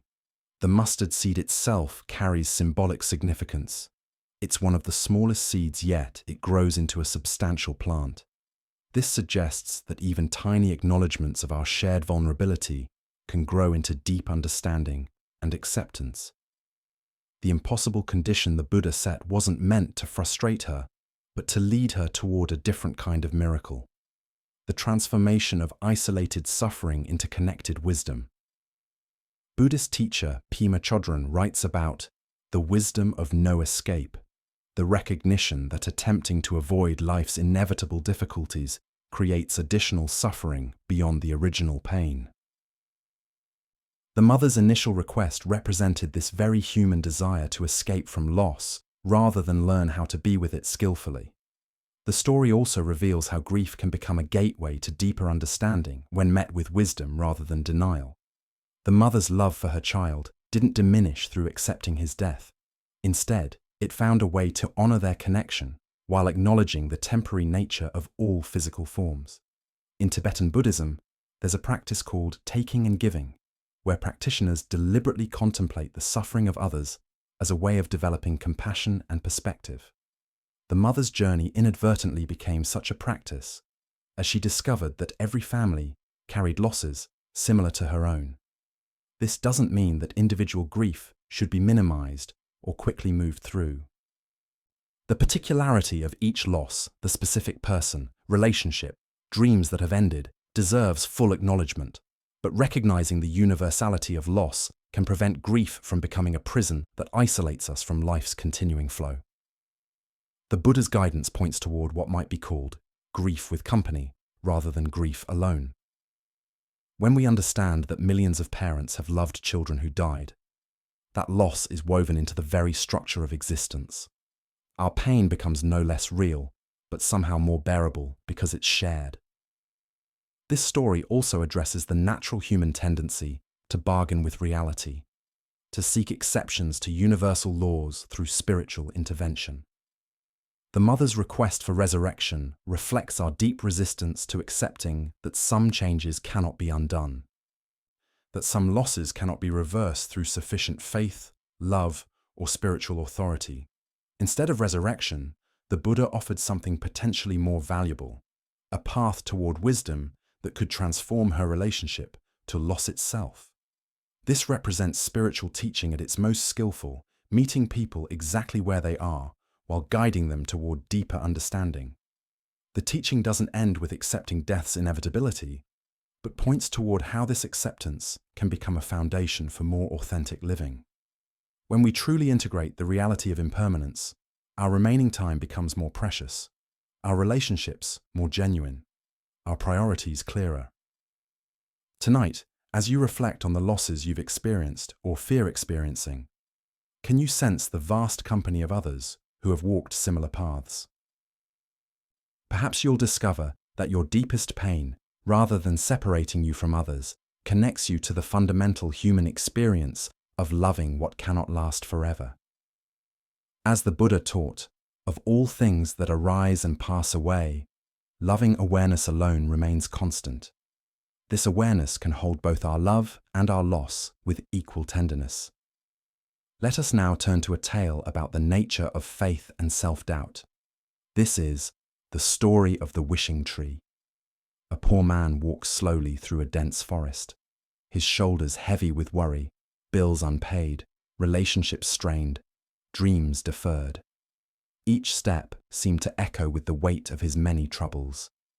The canopy above filtered the sunlight into gentle patterns on the forest floor. But he noticed none of this beauty. His mind churned endlessly through his problems. Each thought leading to another worry, another reason why his life felt so difficult. Exhausted from walking and thinking, he stopped to rest against what appeared to be an ordinary tree. Its trunk was wide and welcoming, its bark smooth against his back. As he leaned there, catching his breath, he realized how thirsty he had become. "I wish I had something to drink," he murmured to himself. Instantly, as if appearing from thin air, a cup of cool, clear water appeared in his hand. He stared at it in disbelief, turning the cup this way and that, examining it for some trick or illusion.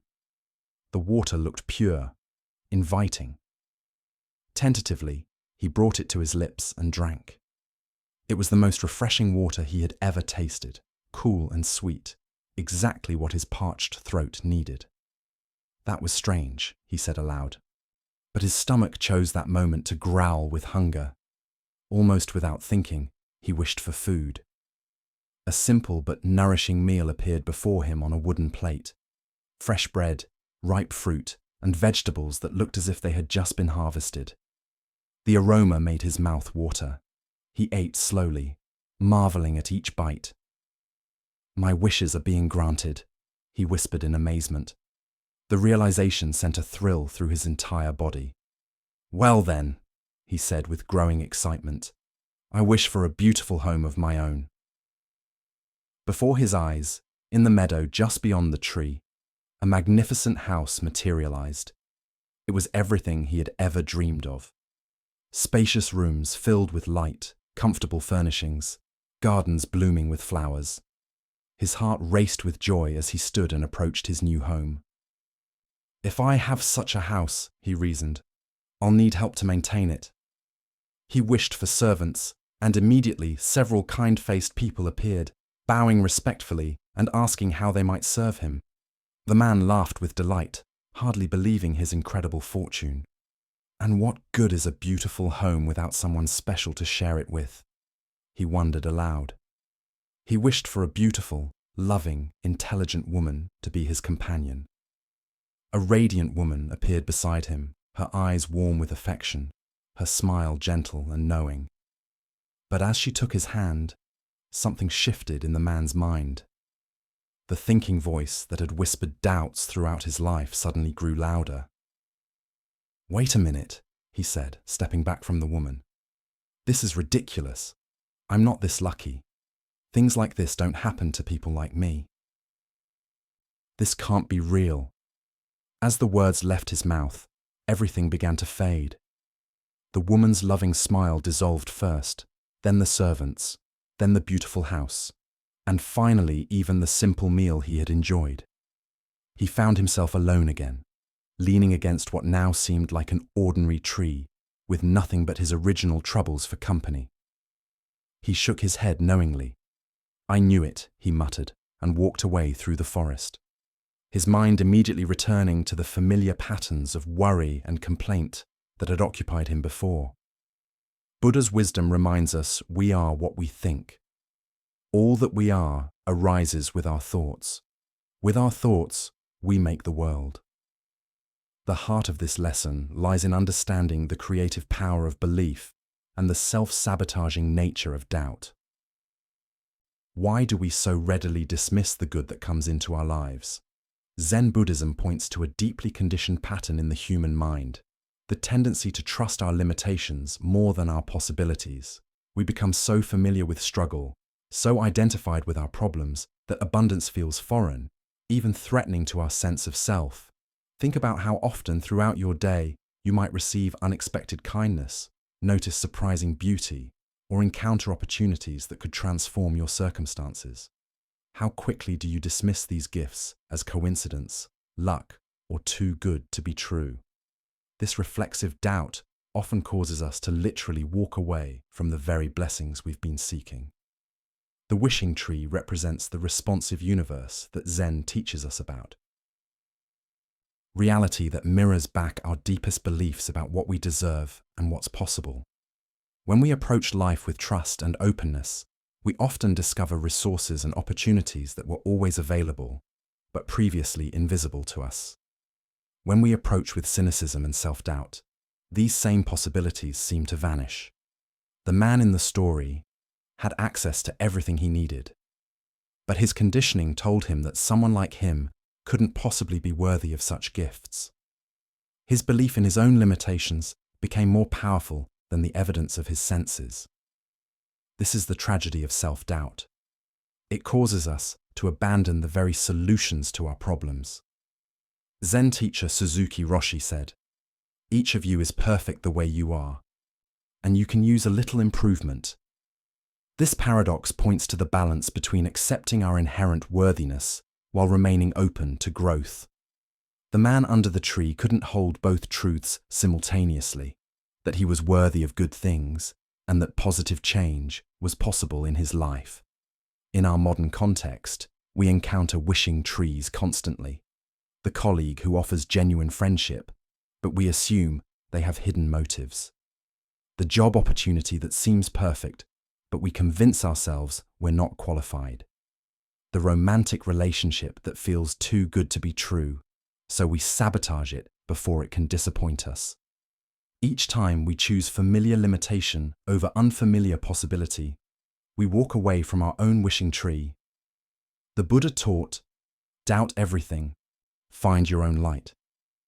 But there's a crucial distinction between the doubt that leads to wisdom and the doubt that leads to self-defeat. Wise doubt questions, assumptions, and seeks truth. Self-defeating doubt assumes the worst about ourselves and our possibilities, then treats these assumptions as facts. Zen practice invites us to notice when we're dismissing good fortune, abundance, or love simply because it doesn't match our habitual story about ourselves. Can we remain open to the possibility that we might be more deserving, more capable, more lovable than our conditioning suggests? Tonight, as you reflect on the day's experiences, can you identify moments when you might have walked away from your own wishing tree? Perhaps a compliment you dismissed, an opportunity you assumed wasn't meant for you, or a moment of joy you cut short because it felt too good to last. What would it mean to trust in your worthiness to receive life's gifts? As the Buddha observed, thousands of candles can be lighted from a single candle, and the life of the candle will not be shortened. Happiness never decreases by being shared. The wishing tree's magic isn't diminished by granting wishes. It's fulfilled by them. And our capacity to receive life's blessings isn't diminished by accepting them. It's expanded. Let us now explore a story about the transformation of power and the deep difference between force and true spiritual strength. This is the Master's Shout. In the province where Master Sengai taught, there lived a man named Shobayashi who had achieved legendary status for his extraordinary Kai power. Stories circulated throughout the region of his seemingly supernatural abilities. With a single shout, he could reportedly knock a grown man over from behind a screen. And by staring fiercely at birds in flight, he could bring them tumbling from the sky. People spoke of him with awe and fear, discussing his demonstrations of power in hushed, reverent tones. One day, filled with confidence in his abilities and curious about how they would measure against the spiritual attainments of the famous Zen master, Shobayashi arrived at Master Sengai's temple. "Your Reverence," he announced with the swagger of someone used to impressive victories. "Why don't we have a little contest? Your samadhi power against my ki power. I think it would be interesting to see which proves stronger." Master Sengai looked up from his tea with eyes that held no trace of competitive spirit or defensive concern. "Certainly," he replied with gentle courtesy. "Feel free to demonstrate your ki power at any time." Shobayashi chuckled with mocking confidence, already savoring his anticipated triumph. "I'm going to really teach you a lesson," he promised, his voice carrying the assured tone of someone who had never met his match. Retreating to the adjoining room to gather his full concentration, Shobayashi focused all his accumulated power and training into preparing for what he expected would be a devastating demonstration. Drawing upon years of disciplined practice, he unleashed a tremendous shout that seemed to shake the very foundations of the temple. The force of his cry was extraordinary, reverberating through the wooden structures and echoing across the temple grounds. Shobayashi was certain that such an explosive display of power would have sent the Zen master flying across the room, probably unconscious from the sheer spiritual force of the attack. "I must have knocked that Zen master right on his back," he thought triumphantly, as he prepared to survey the results of his demonstration. But when he peered into the room where Master Sengai had been sitting, he discovered the master calmly sipping his tea, completely undisturbed, as if nothing unusual had occurred. Bewildered, but undeterred, Shobayashi gathered his energy for an even more powerful attempt. His second great shout surpassed the first in both volume and concentrated force. But Master Sengai remained completely unaffected, continuing his peaceful tea drinking with the same serene composure. Word of this remarkable contest reached the ears of the local lord, and consequently, Shobayashi's pay was cut as punishment for his rude behavior toward the respected master. When Master Sengai learned of this financial punishment, he was greatly concerned about Shobayashi's welfare and discreetly summoned him back to the temple. "Let's have another match," Sengai suggested, with compassionate kindness. "This time, I'll teach you a surefire way to win." Rather than gloating over his victory or dismissing his challenger, the master began instructing Shobayashi in the meditation technique of counting breaths, patiently explaining the details of awareness and concentration that formed the foundation of genuine spiritual power. Returning home, Shobayashi practiced this new technique with the same intensity he had once devoted to developing his Kai power. Night and day, he focused on his breathing, gradually discovering layers of experience he had never imagined. Slowly, his understanding deepened, until suddenly he experienced a profound transformation. He became one with his breathing. There was no separate self observing the breath, no breath existing apart from his essential nature. From this place of complete unity, he shouted, and the force of his cry seemed to fill not just heaven and earth, but the entire universe itself. "That's it," he cried out spontaneously. understanding flooding through him like sunrise breaking over mountains. He rushed immediately to see Master Sengai, eager to share his realization. When he presented his newfound understanding to the master, Sengai was genuinely astonished. "Shobayashi, you've done it," he exclaimed with joy. "You've knocked down not only me, but heaven and earth and all there is. I've lost the match." As the Buddha observed, the conquest of oneself is better than the conquest of all others. This teaching relates deeply to the transformation from ego-driven power to authentic spiritual strength that emerges from unity rather than separation. Here we discover a profound distinction between force and true power. Shobayashi's initial demonstrations, impressive as they appeared, were based on the accumulated effort of a separate self trying to impact other separate objects. This approach, no matter how skillfully developed, operates within the realm of duality and competition. Master Sengai's apparent invulnerability wasn't the result of superior defensive techniques or stronger willpower. His calmness arose from such deep realization of non-separation that there was no separate self to be knocked over, no fixed position to be disturbed. When someone truly understands their essential nature, external displays of power simply have no target to affect. This ancient wisdom lights up our cultural obsession with power, dominance, and competitive advantage. We spend tremendous energy developing skills and abilities designed to give us influence over others, to make us impressive or intimidating, to establish our superiority in various fields. But this approach to power inevitably creates the very separation and conflict it seeks to overcome. Why do we assume that spiritual development should make us more powerful in conventional terms?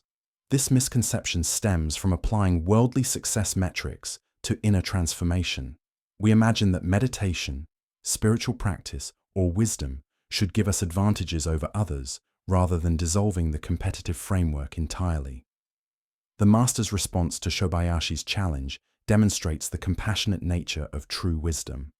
Rather than humiliating his challenger or using the incident to enhance his own reputation, Sengai was genuinely concerned when he learned of the man's punishment and took responsibility for helping him discover authentic power. This teaching reveals the difference between power over others and power from unity. Shobayashi's final shout, the one that filled heaven and earth, didn't emerge from a separate self trying to impact the world, but from the recognition that there is no fundamental separation between the shout, the shouter, and everything that exists. We can observe similar patterns in many areas of life where we mistake force for effectiveness. The parent who shouts at their children might temporarily gain compliance, but loses the deeper connection that creates lasting influence. The leader who relies on intimidation might control behavior, but fails to inspire genuine commitment. The speaker who tries to overwhelm audiences with impressive credentials might gain attention, but miss the authentic communication that truly moves people. Zen practice cultivates what might be called effortless effectiveness, the ability to accomplish what needs accomplishing without the strain and separation inherent in forceful approaches. When our actions arise from unity rather than division, they naturally carry more genuine power because they align with reality rather than fighting against it. Additionally, our minds tend to confuse dramatic displays with actual accomplishment. Shobayashi's initial shouts were certainly impressive, but they accomplished nothing meaningful beyond demonstrating his technical skill. His final realization, while perhaps appearing less spectacular, represented a fundamental transformation that changed his entire relationship to existence. This story also points us toward understanding the role of authentic teaching in spiritual development. Master Sengai didn't defeat Shobayashi and walk away. He recognized the sincere seeking beneath the competitive display and offered the precise guidance needed for genuine breakthrough. Tonight, as you consider areas where you might be trying to force outcomes or impress others with your capabilities, can you sense the difference between effort that arises from separation and action that flows from unity? What would it mean to let your effectiveness come from alignment rather than domination? The Buddha taught, "In separateness lies the world's great misery. In compassion lies the world's true strength. When we discover the authentic power that emerges from recognizing our fundamental interconnection, we find that we can indeed move heaven and earth, not through force, but through the irresistible influence of truth itself. As we continue our journey through the wisdom of Zen Buddhism, let us turn to a story about the difference between resistance and flow. This is the teaching of the old man and the waterfall. In a mountain village where a swift river carved its way through ancient rocks, an old Taoist sage often walked along the water's edge, observing the interplay between the flowing current and the solid stones that tried to redirect its path.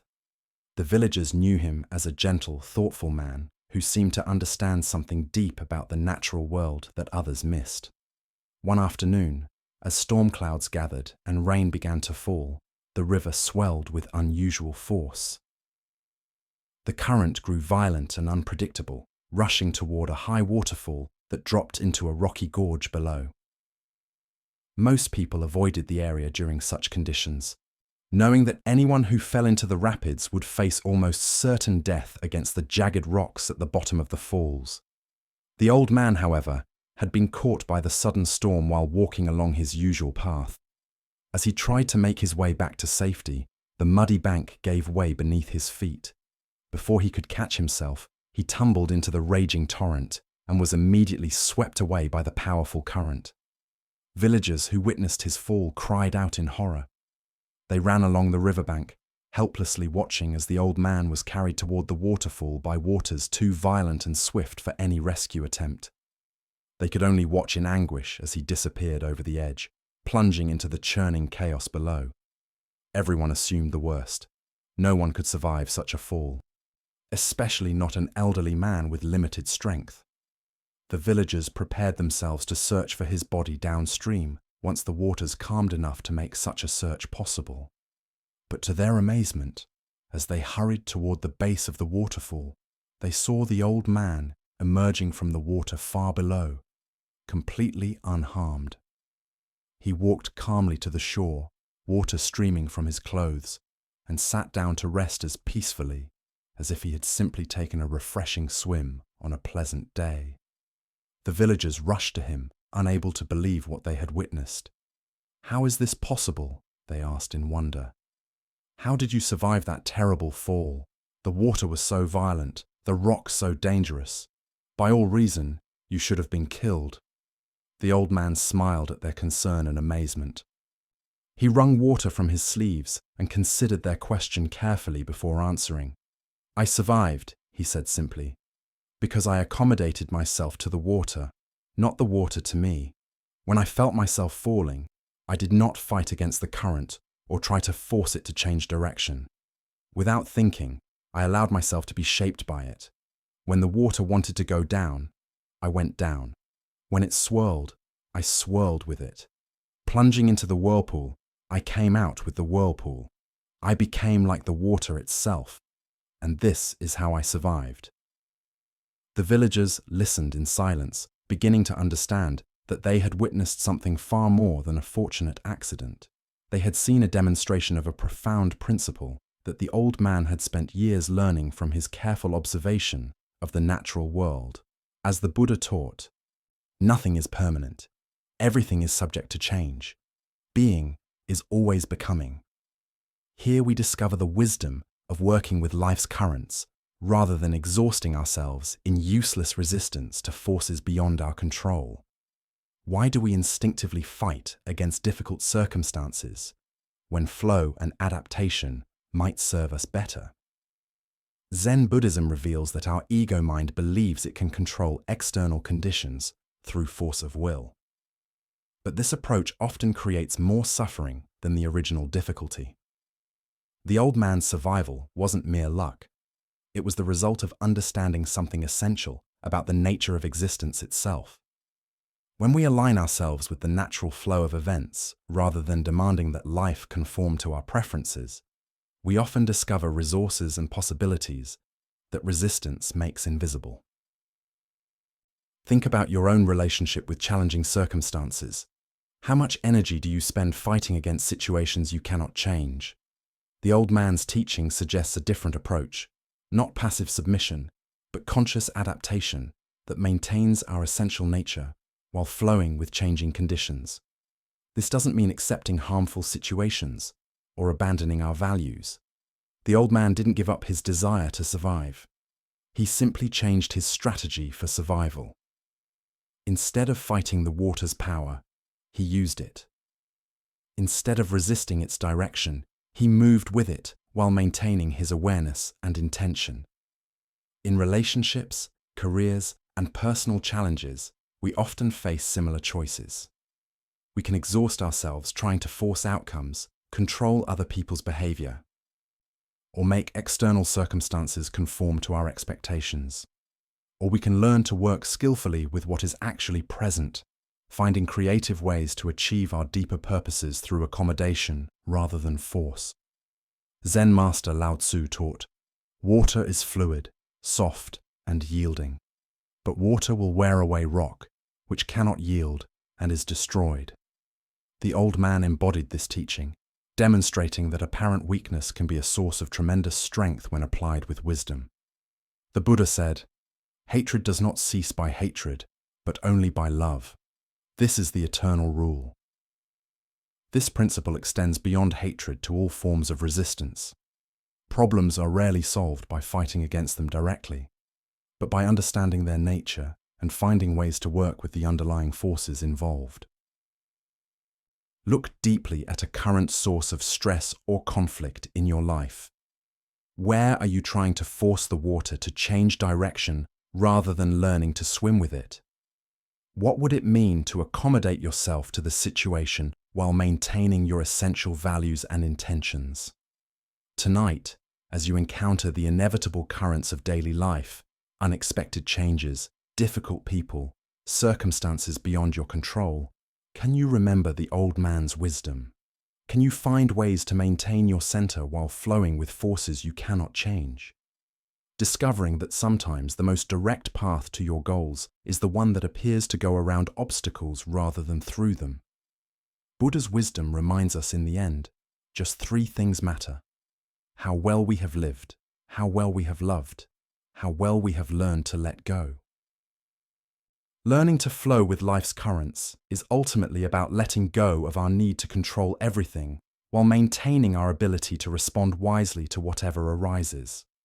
Like water, we can be both powerful and yielding, both persistent and adaptive, both strong and gentle.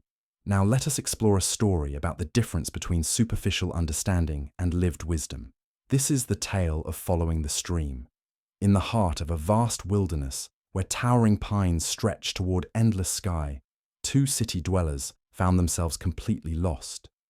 They had ventured into the high timber for what was supposed to be a simple day hike, but overconfidence and poor preparation had led them far from any familiar trail. For a day and a night, they wandered through the dense forest, their anxiety growing with each passing hour. The comfortable urban world they knew seemed impossibly distant. Every tree looked the same. Every path led to another confusing intersection, and their sense of direction had completely abandoned them. Just as panic was beginning to set in, they stumbled upon an old hermit sitting peacefully beside a small clearing. His weathered face spoke of years spent in solitude, and his calm presence offered immediate comfort to the desperate travelers. "How do we find our way back to civilization?" they asked urgently, their voices carrying the desperation of people who had exhausted their own resources. The hermit looked at them with kind eyes that seemed to see more than their immediate predicament. "I could tell you," he replied thoughtfully, "but you'd still get lost." The two men exchanged confused glances. This wasn't the straightforward directions they had hoped for. "What should we do?" they asked, their frustration evident. "Go with the flow," the hermit answered simply. "I beg your pardon," one of them responded, clearly expecting something more practical and specific. The hermit smiled and gestured toward a small stream that bubbled cheerfully through the clearing. "Go with the flow. You see that stream over there? Just follow it. Streams go into creeks, and creeks go into rivers, and rivers go through towns. Also, along the way, you'll have water to drink and berries to eat. This practical advice made immediate sense to the lost travelers. Following water downstream was indeed a reliable way to find human settlements, and the stream would provide essential resources they needed for survival during their journey. But one of the men, perhaps having heard spiritual teachings before, asked a deeper question. Is that what Zen people mean when they say, "Go with the flow"? The hermit paused for a moment, considering this question with the same careful attention he had given their practical need for directions. Yes and no, he replied mysteriously, and then continued along his way, leaving the two men to find their own understanding of his words. The Buddha once said, "If you understand, things are just as they are. If you do not understand, things are just as they are." This teaching points to the layered nature of wisdom that the hermit embodied in his response to the lost travelers. The deeper teaching here shows us how authentic spiritual guidance operates on multiple levels simultaneously. The hermit's advice was both completely practical and profoundly metaphorical. On the surface level, following the stream was simply good wilderness survival strategy. On a deeper level, it represented the entire approach to living that Zen encourages. Why did the hermit say the travelers would still get lost even if he gave them directions? This points to a fundamental truth about the difference between receiving information and developing wisdom. External directions can guide us temporarily, but they don't develop our inner capacity for navigation. Real wisdom involves learning to read the natural signs and flow with the underlying currents of life itself. Think about how this applies to our spiritual seeking. We often approach teachers and teachings looking for specific directions. Tell me exactly what to do to become enlightened. Give me the precise meditation technique that will solve my problems. But this approach, while understandable, misses the deeper point. True spiritual guidance doesn't provide a map, but teaches us how to read the territory. It doesn't give us someone else's answers, but helps us develop the capacity to find our own. Like the stream that naturally knows its way to the ocean, we each have an innate wisdom that can guide us if we learn to trust and follow it. The phrase "go with the flow" has become so common in popular culture that it's almost lost its meaning, often interpreted as passive resignation or lack of direction. But the hermit's yes and no response points to a more nuanced understanding. True flowing isn't about drifting aimlessly, but about aligning our efforts with the natural currents of wisdom and compassion. The stream represents the Tao, the natural way that underlies all existence.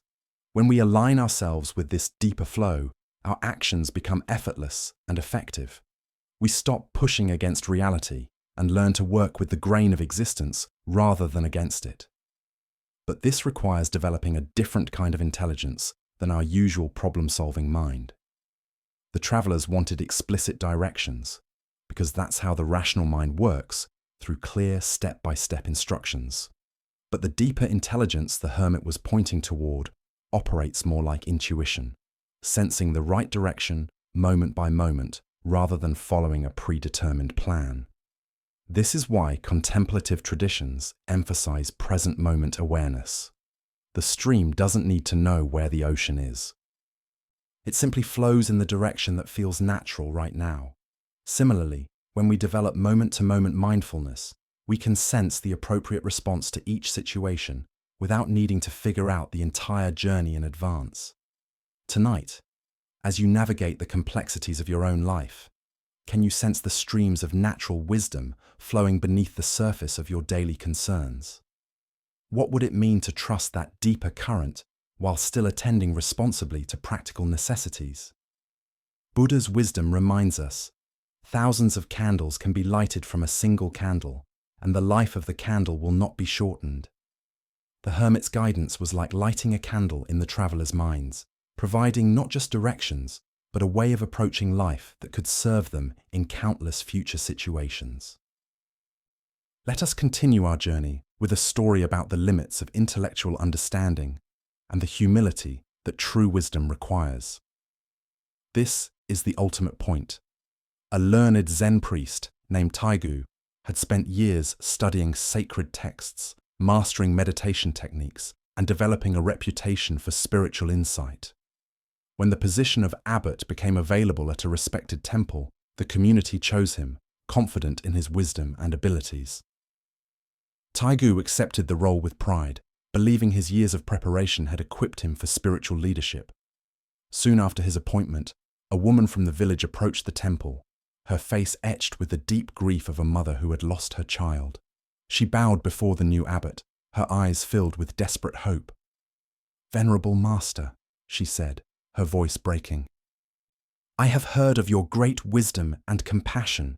My child has died, and my heart is shattered. Please tell me where my child has gone. I need to know where is my beloved child now." Taigu sat in silence, his mind racing through all the Buddhist teachings he had memorized about death, rebirth, and the nature of existence. He had studied the complex doctrines of different schools, could quote countless sutras about the bardos and the cycles of karma, and had meditated on the impermanence of all phenomena. Yet faced with this mother's raw anguish and simple question, he found himself utterly speechless. The philosophical concepts that had seemed so clear in scholarly discussion suddenly felt hollow and inadequate. The woman's grief was immediate and real, while his understanding remained theoretical and distant. He opened his mouth to speak, but no words came. How could he offer intellectual explanations to a heart torn apart by loss? The woman waited, her eyes searching his face for some comfort, some insight that might ease her unbearable pain. But Taigu remained silent, realizing with growing horror that despite all his study and supposed attainment, he had no authentic answer to offer her. Finally, the woman rose slowly, her shoulders shaking with silent sobs. She bowed once more and walked away, leaving Taigu alone with the weight of his inadequacy. Her footsteps echoed in the temple hall long after she had gone. That night, Taigu sat in deep contemplation, his certainty about his spiritual development crumbling. "I thought I had attained realization," he whispered to himself. "I believed I understood the deepest truths of existence. But this woman's simple question has revealed that I know nothing about the ultimate point. What use is being an abbot if I cannot offer genuine comfort to someone who is suffering?" By morning, Taigu had made his decision. He removed his ceremonial robes, abandoned his prestigious position, and departed the temple to deepen his understanding of true compassion. As the Buddha observed, the greatest prayer is patience. What emerges from this story is a profound truth about the difference between intellectual knowledge and wisdom born from direct experience. Spiritual understanding that cannot meet human suffering with authentic presence serves no one, least of all ourselves. Why do we sometimes mistake scholarly knowledge for genuine wisdom? Zen Buddhism reveals several ways our minds create this confusion. We can become intoxicated by conceptual understanding, collecting spiritual ideas like trophies while our hearts remain untouched by their deeper meaning. This intellectual accumulation gives us a false sense of advancement, while leaving us unprepared for life's most challenging moments. We also develop what might be called premature certainty, the belief that because we can articulate spiritual truths, we have integrated them fully. Like a person who has read extensively about swimming but never entered the water, we might know all the theory while lacking practical skill when it matters most. Additionally, spiritual positions and titles can insulate us from the very experiences that would deepen our understanding. When people treat us as wise, we might begin to believe our own reputation rather than continuing to cultivate genuine insight.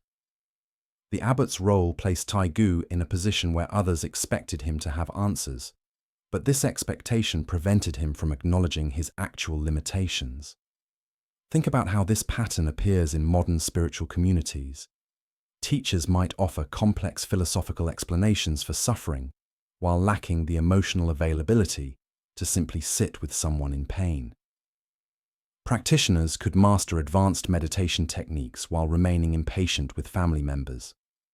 Students might accumulate spiritual concepts while their basic capacity for kindness remains undeveloped. The Zen master Yunmen taught, "If you walk, just walk. If you sit, just sit. But whatever you do, Don't wobble. Taigu was wobbling between intellectual understanding and authentic realization. The grieving mother's question demanded presence, not philosophy, compassion, not concepts. This doesn't diminish the value of spiritual study, but rather places it in proper perspective. Sacred texts and teachings serve as maps pointing toward direct experience, not substitutes for the journey itself. When we mistake the map for the territory, we become lost in abstraction, while life's essential questions remain unanswered. The woman's question, "Where has my child gone?" cannot be answered adequately through doctrine or philosophy. It requires the kind of understanding that emerges only from confronting our own losses, sitting with our own grief, and developing the capacity to be present with suffering without needing to fix or explain it away. Taigu's decision to abandon his position demonstrates remarkable courage and authentic spiritual insight. Rather than defending his reputation or offering hollow comfort, he chose honesty about his limitations. This humility opened the door to genuine learning, while clinging to false certainty would have kept him trapped in spiritual pretense. The Buddha said, "Doubt everything. Find your own light." True spiritual authority comes not from having all the answers, but from the willingness to remain present with life's deepest questions. Sometimes the most helpful response to someone's suffering is simply acknowledging that we don't know, but we're willing to sit with them in their pain. Tonight, as you reflect on your own spiritual understanding, can you distinguish between knowledge that lives in your head and wisdom that flows from your heart? Where might you be substituting concepts for genuine realization? What would it mean to approach life's ultimate questions with Taigu's hard-won humility? As the Buddha taught, it is better to conquer yourself than to win 1,000 battles. The conquest of false certainty opens the way to authentic wisdom. Let us explore a story that takes place in a tranquil temple nestled in the northern mountains of Japan, where autumn painted the world in brilliant shades of gold and crimson. This is the story of a garden and a Zen master. The crisp autumn air carries the sound of rustling leaves as a senior monk moves methodically through the temple courtyard. With careful precision, he gathers the fallen leaves beneath the ancient maple tree that has watched over this sacred space for centuries. Each sweep of his bamboo rake creates perfect lines in the gravel, and soon he has assembled a magnificent pile of leaves, their colors still vibrant despite their journey to the earth. The monk works with quiet satisfaction, placing the leaves carefully into woven baskets, his movements graceful and purposeful. From beyond the temple wall, another figure watches this scene unfold. A Zen master from a neighboring monastery observes the monk's diligent work, his weathered face thoughtful. When the senior monk notices his presence and waves proudly toward his perfectly clean garden, calling out cheerfully, "It is good, isn't it?" The Zen master simply nods and says, "Just about. Wait a moment. I'm coming over." The senior monk watches curiously as the Zen master enters through the wooden gate, walks directly to the ancient tree, and without ceremony gives its trunk a vigorous shake. Immediately, countless leaves cascade down like golden rain, covering the clean garden once again in nature's beautiful disorder. The Zen master dusts off his hands and says simply, "Now it is good," before departing as quietly as he arrived. The Buddha once said, "Do not dwell in the past. Do not dream of the future. Concentrate the mind on the present moment." This ancient wisdom lights up a profound teaching about attachment to outcomes and the ego's need for completion. Why do we become so invested in finished results, in tidy conclusions, in maintaining the illusion of control over impermanence? Zen Buddhism reveals several patterns that trap us in outcome obsession. We often measure our worth by external achievements rather than the quality of presence we bring to each action. The senior monk had moved from mindful raking to prideful display, from being present with the process to identifying with the product. Think about how often throughout your day you rush through activities simply to reach their completion. Washing dishes becomes about having clean dishes rather than the warm water on your hands. Exercise becomes about burning calories rather than feeling your body move.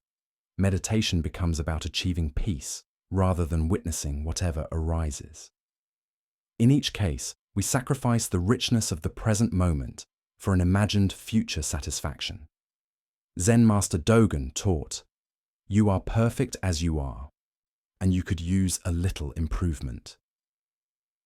This seeming paradox points to the delicate balance between accepting what is while remaining open to continuous becoming.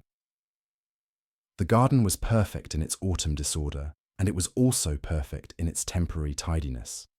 Both states were fleeting expressions of natural flow. The deeper teaching here shows us that true spiritual practice lies not in achieving permanent states, but in developing the capacity to engage wholeheartedly with whatever work is before us. Whether gathering leaves or watching them fall, the quality of our attention matters more than the condition of our garden. When we cling to outcomes, we miss the sacred nature of process itself. This ancient wisdom challenges our productivity-obsessed culture that values completion over presence.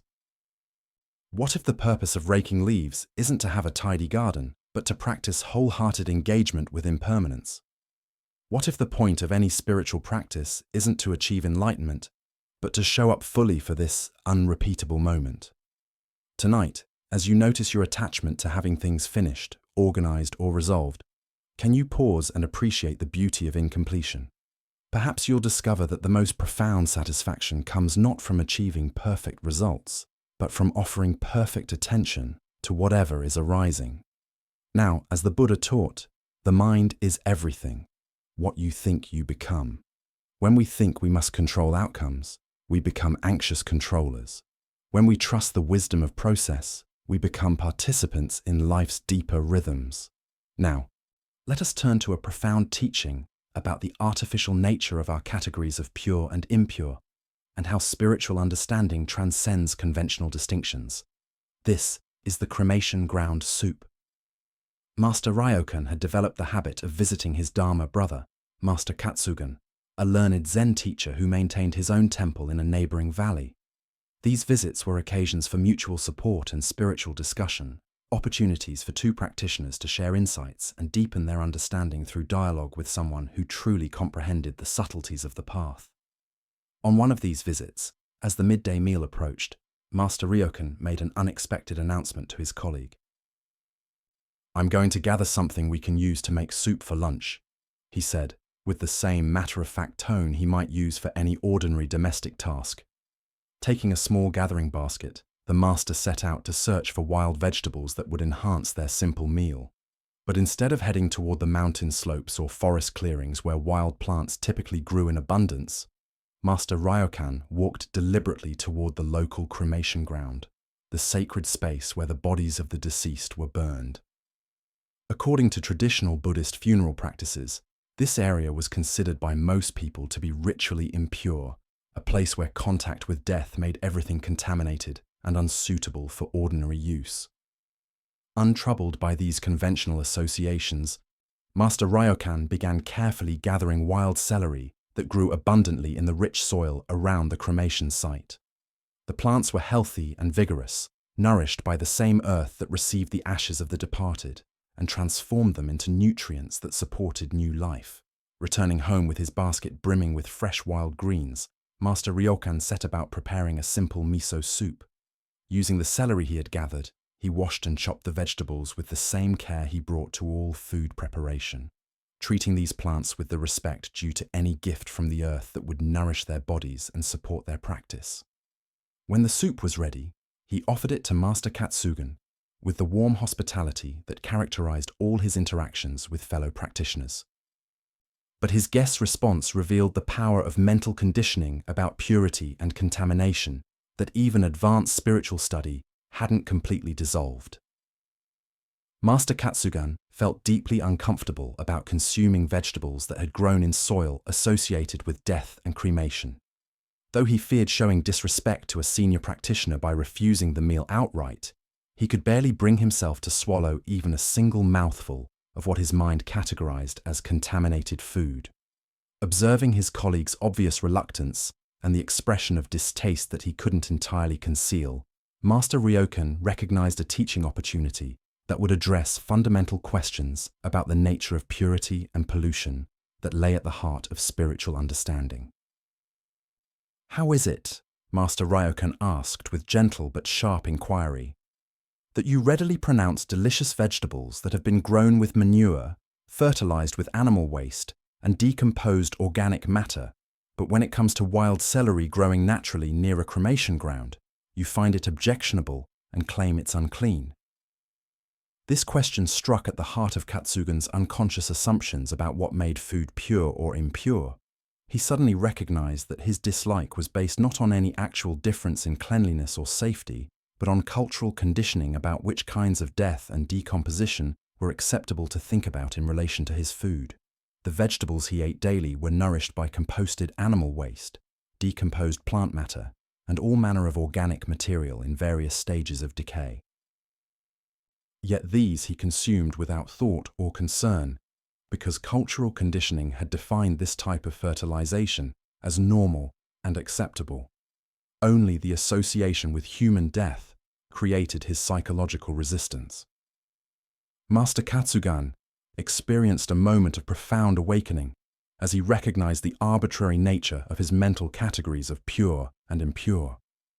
The realization that his disgust was based on conditioning rather than reality dissolved his resistance, and he proceeded to consume several enthusiastic bowlfuls of the cremation ground soup, finding it genuinely nourishing and delicious. The Buddha once said, "All things arise from mind. Mind is their source and master." This ancient wisdom lights up how our mental ideas about purity and contamination often have more power over our experience than the actual nature of things themselves. This story reveals something fundamental about how spiritual awakening involves seeing through the artificial categories that create unnecessary suffering and separation in our daily experience. Master Ryokan's question challenged not just Master Katsugan's food preferences, but the entire framework of thinking that divides experience into acceptable and unacceptable, pure and impure, sacred and profane. The cremation ground celery represents all the gifts that life offers us through processes of death, decay, and transformation that we typically prefer not to contemplate. Every meal we eat involves the death of plants or animals. Every breath we take depends on the decomposition of organic matter that creates the oxygen we need. Every moment of our existence is sustained by cycles of dying and renewal that we usually ignore. Why do we create such elaborate mental distinctions about which forms of death and decay are acceptable to acknowledge in relation to our food? This tendency reflects our deep discomfort with the reality of impermanence and our attempt to maintain the illusion that we can somehow remain separate from the natural cycles of birth, death, and renewal that characterize all existence. Master Ryokan's comfortable relationship with the cremation ground demonstrates the kind of integration that comes from genuine spiritual understanding. Rather than seeing death as contamination, he recognized it as part of the same natural process that creates all life. The celery growing there was nourished by the same transformative forces that nourish all plant growth, the breakdown of organic matter that releases nutrients for new growth. This teaching lights up our tendency to maintain comfortable ignorance about the sources of our daily food. We prefer not to think about the slaughterhouses that provide our meat, the agricultural chemicals used to grow our vegetables, or the unfair treatment of workers involved in bringing food to our tables. Yet, we're disturbed by vegetables that grew naturally in soil enriched by human ashes. The moment of Master Katsugan's enlightenment reveals how quickly our entire perception can shift when we recognize the arbitrary nature of our mental categories. What had seemed genuinely disgusting moments before suddenly appeared as exactly what it was: nourishing food grown in rich earth, no different in essence from any other vegetables. Zen practice cultivates what might be called non-discriminating awareness. The ability to see through our conditioned responses to the essential nature of things that exist prior to our categories of good and bad, pure and impure, acceptable and unacceptable. This doesn't mean losing all discrimination, but rather holding our distinctions more lightly. This story also points us toward understanding how much of our psychological suffering comes from maintaining artificial separations that don't reflect the actual nature of reality.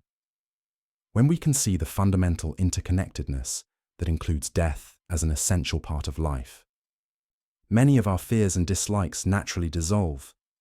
We can observe similar patterns of arbitrary categorization in many areas of life where our conditioning creates unnecessary limitations and suffering. The assumptions about which types of work are honorable versus degrading, which kinds of people are worthy of respect versus dismissal, which forms of spiritual practice are pure versus contaminated. Additionally, our minds tend to assume that spiritual development should lead us away from anything associated with death, decay, or impermanence. But Master Ryokan's story suggests that true wisdom involves embracing the full spectrum of natural processes rather than trying to maintain artificial purity through avoidance and denial. The transformation of Master Katsugen's relationship to the soup from barely able to swallow it to enthusiastically consuming multiple bowls demonstrates how our enjoyment of life can expand dramatically when we release unnecessary mental restrictions based on cultural conditioning rather than actual discernment. Tonight, as you consider your own categories of pure and impure, acceptable and unacceptable, can you identify areas where cultural conditioning might be creating artificial limitations that separate you from the fullness of life's offerings? What would it mean to question these distinctions with the same penetrating inquiry that Master Ryokan brought to the cremation ground celery? As the Buddha taught, form is emptiness. Emptiness is form. When we understand that the categories we impose on experience exist in our minds rather than as inherent properties of things themselves, we discover the freedom to engage with life more directly and completely, finding nourishment and wisdom in places we had previously avoided through conditioned dislike. Our next story reveals a profound teaching about the nature of emptiness and the surprising places where we discover truth. This is the story of grasping what cannot be held.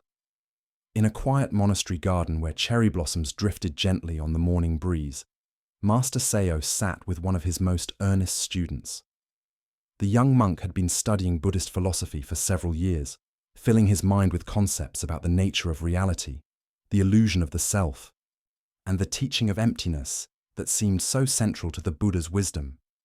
He could recite passages about shunyata, discuss the philosophical implications of non-being, and engage in lengthy debates about the relationship between form and void.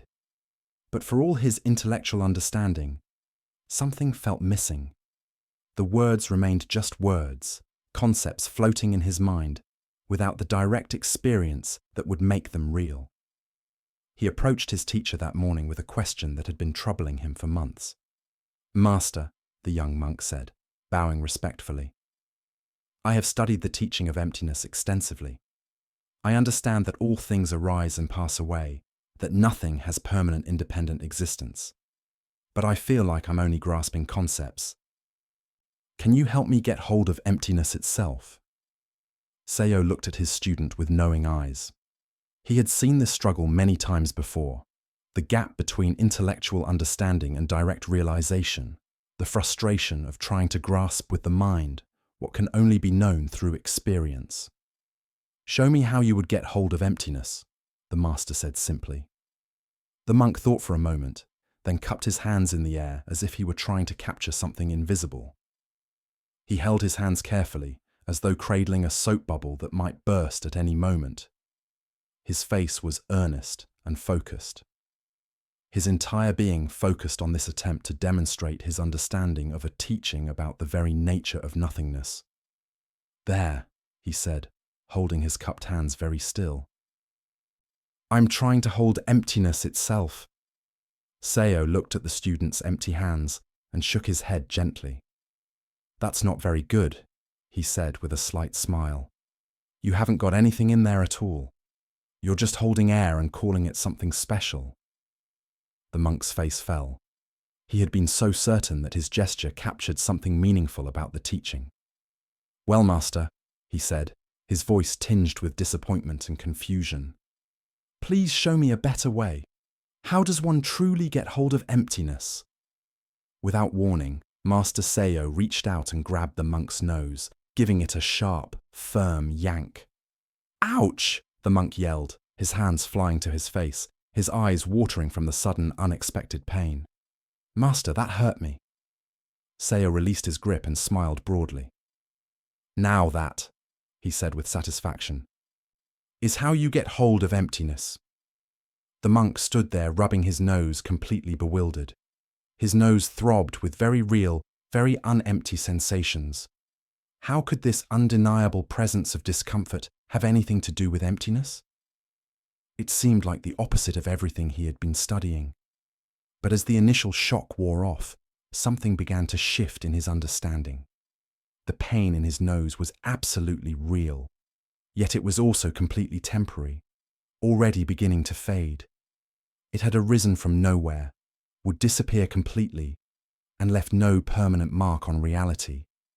It was both utterly present and completely not solid. More importantly, in the moment of that sharp sensation, all his conceptual thinking about emptiness had vanished entirely. There had been no philosophical analysis, no abstract understanding, just direct, immediate experience. The gap between the one experiencing and the thing experienced had dissolved in the simple reality of ouch. As the Buddha taught, form is emptiness, emptiness is form. Here we discover that emptiness is not the absence of experience, but the very nature of all experience. Everything arises, exists for a moment, and passes away, leaving no permanent trace while being completely real in its moment of appearing. Why do we struggle so hard to understand emptiness conceptually when it's the very fabric of every moment? Zen Buddhism points to our habit of trying to grasp reality with our thinking minds, rather than experiencing it directly. We turn the most immediate truths into abstract philosophies, then wonder why they feel distant and theoretical. The monk's mistake was common and understandable. He was trying to hold emptiness as if it were a thing, an object that could be captured and possessed. But emptiness isn't an object. It's the very condition that allows all objects to appear and disappear. It's not something we can grasp. It's what makes grasping possible. Think about your own experience right now. The thoughts arising in your mind. Where do they come from? Where do they go when they fade? The sensations in your body, the sounds around you, even your sense of being someone who is reading these words, all of it is appearing and disappearing in the space of awareness, like clouds in an empty sky. This emptiness isn't blank nothingness. It's alive, responsive, creative, the very capacity for experience itself. When Seo yanked his student's nose, he wasn't demonstrating the absence of sensation, but the miraculous way sensation appears from nowhere, exists vividly, and dissolves back into nowhere, all within the spacious emptiness of awareness. Zen master Huangpo taught, "The foolish reject what they see, not what they think. The wise reject what they think, not what they see." The monk was rejecting his direct experience in favor of his concepts about experience. The master's intervention brought him back to the immediacy of seeing, feeling, and knowing, without the filter of philosophical analysis. In our daily lives, we constantly encounter this same teaching, the anger that seems so solid and permanent when we're caught in it. Where does it go when it naturally subsides? The worry that feels so important and real. What is its actual substance when we look closely? Even our sense of being a solid, separate self. Isn't it actually more like a flowing process, a river that appears to be the same while constantly changing? The Buddha said, "All conditioned things are impermanent. Work out your salvation with diligence." This isn't a philosophical statement, but a direct pointing to what's happening right now. Everything we experience is empty in the sense that it has no permanent independent existence. Yet it's all perfectly real as it appears. Tonight, as you notice thoughts, sensations, and experiences arising and passing in your awareness, can you sense the emptiness that Seo was pointing to? Not as an abstract concept, but as the very space in which your life is unfolding. Can you feel how this emptiness is not separate from the fullness of your experience, but is its very nature? Buddha's wisdom reminds us in the sky there is no distinction of east and west. People create distinctions out of their own minds and then believe them to be true. The emptiness of all phenomena isn't something we need to achieve or understand. It's what we are, what everything is right now. We just need to stop trying to grasp it and let ourselves be grasped by it instead. Let us continue our journey with a story about the unexpected wisdom found in laughter and the suffering we create through taking ourselves too seriously. This is the tale of the monk who discovered his true teacher. In a remote mountain monastery in ancient China, there lived a young monk who approached his spiritual practice with tremendous intensity. Every morning before dawn, he would rise for meditation, sitting in perfect posture for hours without moving. He studied the Buddhist texts with scholarly precision, memorizing sutras and debating philosophical points with fierce concentration. His fellow monks often remarked on his seriousness and dedication to the Dharma. One crisp autumn morning, while studying a particularly complex passage about the nature of emptiness, the young monk encountered something that completely baffled him. The text seemed to contradict everything he thought he understood about Buddhist philosophy. The words appeared clear enough individually, but their meaning together seemed to dissolve into a puzzle the moment he thought he grasped it. Determined to understand, he carefully marked the passage and made his way to the master's quarters. The old teacher sat in his simple room, sunlight streaming through paper windows, creating patterns of light and shadow on the wooden floor. "Venerable master," the monk said, bowing deeply, "I have encountered a teaching that I cannot comprehend. Could you please illuminate its meaning for me?" He recited the passage with careful precision, explaining his confusion and the various interpretations he had considered. The master listened attentively, nodding occasionally, his expression thoughtful and engaged. When the young monk finished his earnest explanation, something unexpected happened. The master's face suddenly broke into a broad smile, then quiet chuckling, and finally erupted into hearty, uncontrollable laughter. His whole body shook with joy, tears streaming down his weathered cheeks. The monk stood frozen, completely bewildered. This was not the response he had anticipated. Where he expected profound wisdom and careful explanation, he found only laughter. The master's amusement seemed to fill the entire room, echoing off the walls and growing even more intense. Without offering any explanation, the master stood up, still laughing, and walked out of the room, leaving the young monk alone with his confusion and growing distress. For the next 3 days, the monk could think of nothing else. The master's inexplicable laughter haunted him constantly. He barely touched his meals. His meditation was scattered and unfocused, and sleep came only in brief, restless intervals. The question consumed him entirely. Why had his sincere spiritual inquiry been met with such puzzling amusement? Other monks noticed his distressed state, but his responses to their concerns were vague and troubled. He felt humiliated, confused, and increasingly agitated. Had the master been mocking his understanding? Was his question somehow foolish? Did his years of dedicated practice mean nothing? Finally, unable to bear the torment any longer, he returned to the master's room. This time he didn't bow or recite passages. Instead, he spoke directly from his heart. "Master, for 3 days I have been deeply disturbed by your reaction to my question. I cannot eat, sleep, or meditate properly. Please tell me, why did you laugh at my sincere seeking? Have I done something wrong?"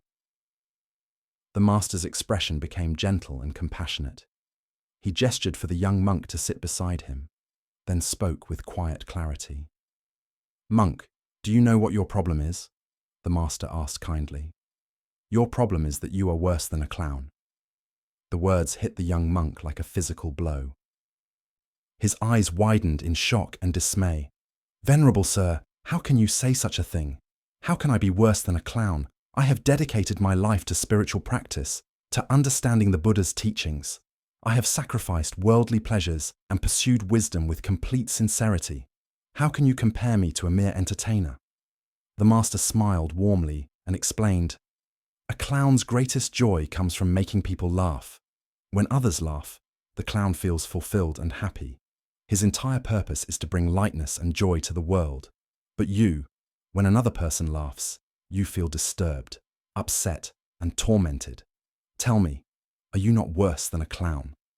At these words, understanding dawned like sunrise breaking through clouds. The young monk saw immediately how his attachment to being taken seriously had created his suffering. He had been so invested in his image as a dedicated practitioner that he couldn't receive the master's joy. The laughter hadn't been mockery. It had been pure delight at the beauty of the Dharma expressing itself through paradox.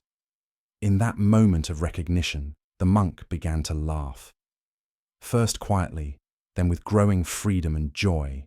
He laughed at his own seriousness, at his attachment to understanding, at the beautiful strangeness of seeking enlightenment so grimly. His laughter joined with the master's from 3 days earlier, and in that shared joy, understanding flowered naturally. As the Buddha observed, if you light a lamp for somebody, it will also brighten your path. The heart of this lesson lies in recognizing how our reactions to others reveal the state of our own minds. Why do we become disturbed when others express joy in ways we don't understand? Zen Buddhism points to several patterns that create this type of suffering. First is our attachment to being understood and validated. The young monk's disturbance stemmed not from the master's laughter itself, but from his need for his question to be received with the seriousness he felt it deserved. Second is our identification with our spiritual image. When we become attached to being seen as sincere seekers, dedicated practitioners, or wise students, we lose the spontaneity and openness that allows genuine learning. The monk's investment in his identity as a serious practitioner made him unable to receive the teaching that was being offered through laughter. Third is our limited understanding of how wisdom can be transmitted. We expect spiritual teaching to arrive in familiar forms, solemn explanations, careful analysis, traditional formats, but enlightenment often comes through unexpected doorways: a master's laughter, a child's innocent question, the sound of a bell, or a moment of complete ordinariness. Think about how often we miss teachings because they don't match our expectations. Perhaps someone's casual comment contains exactly the insight we need, but we dismiss it because the person seems less knowledgeable than us. Maybe life presents us with lessons through situations we find annoying or people we consider silly. Zen teacher Suzuki Roshi said, "In the beginner's mind, there are many possibilities, but in the expert's mind, there are few." The young monk's expertise had become a barrier to learning. His certainty about how spiritual teaching should look prevented him from receiving the deep lesson being offered through unexpected laughter. The story points us toward a fundamental question. Are we seeking understanding, or are we seeking to be understood? Are we open to wisdom arriving in any form, or do we require it to fit our preconceived ideas? The master's laughter was a teaching about the joy inherent in the Dharma itself.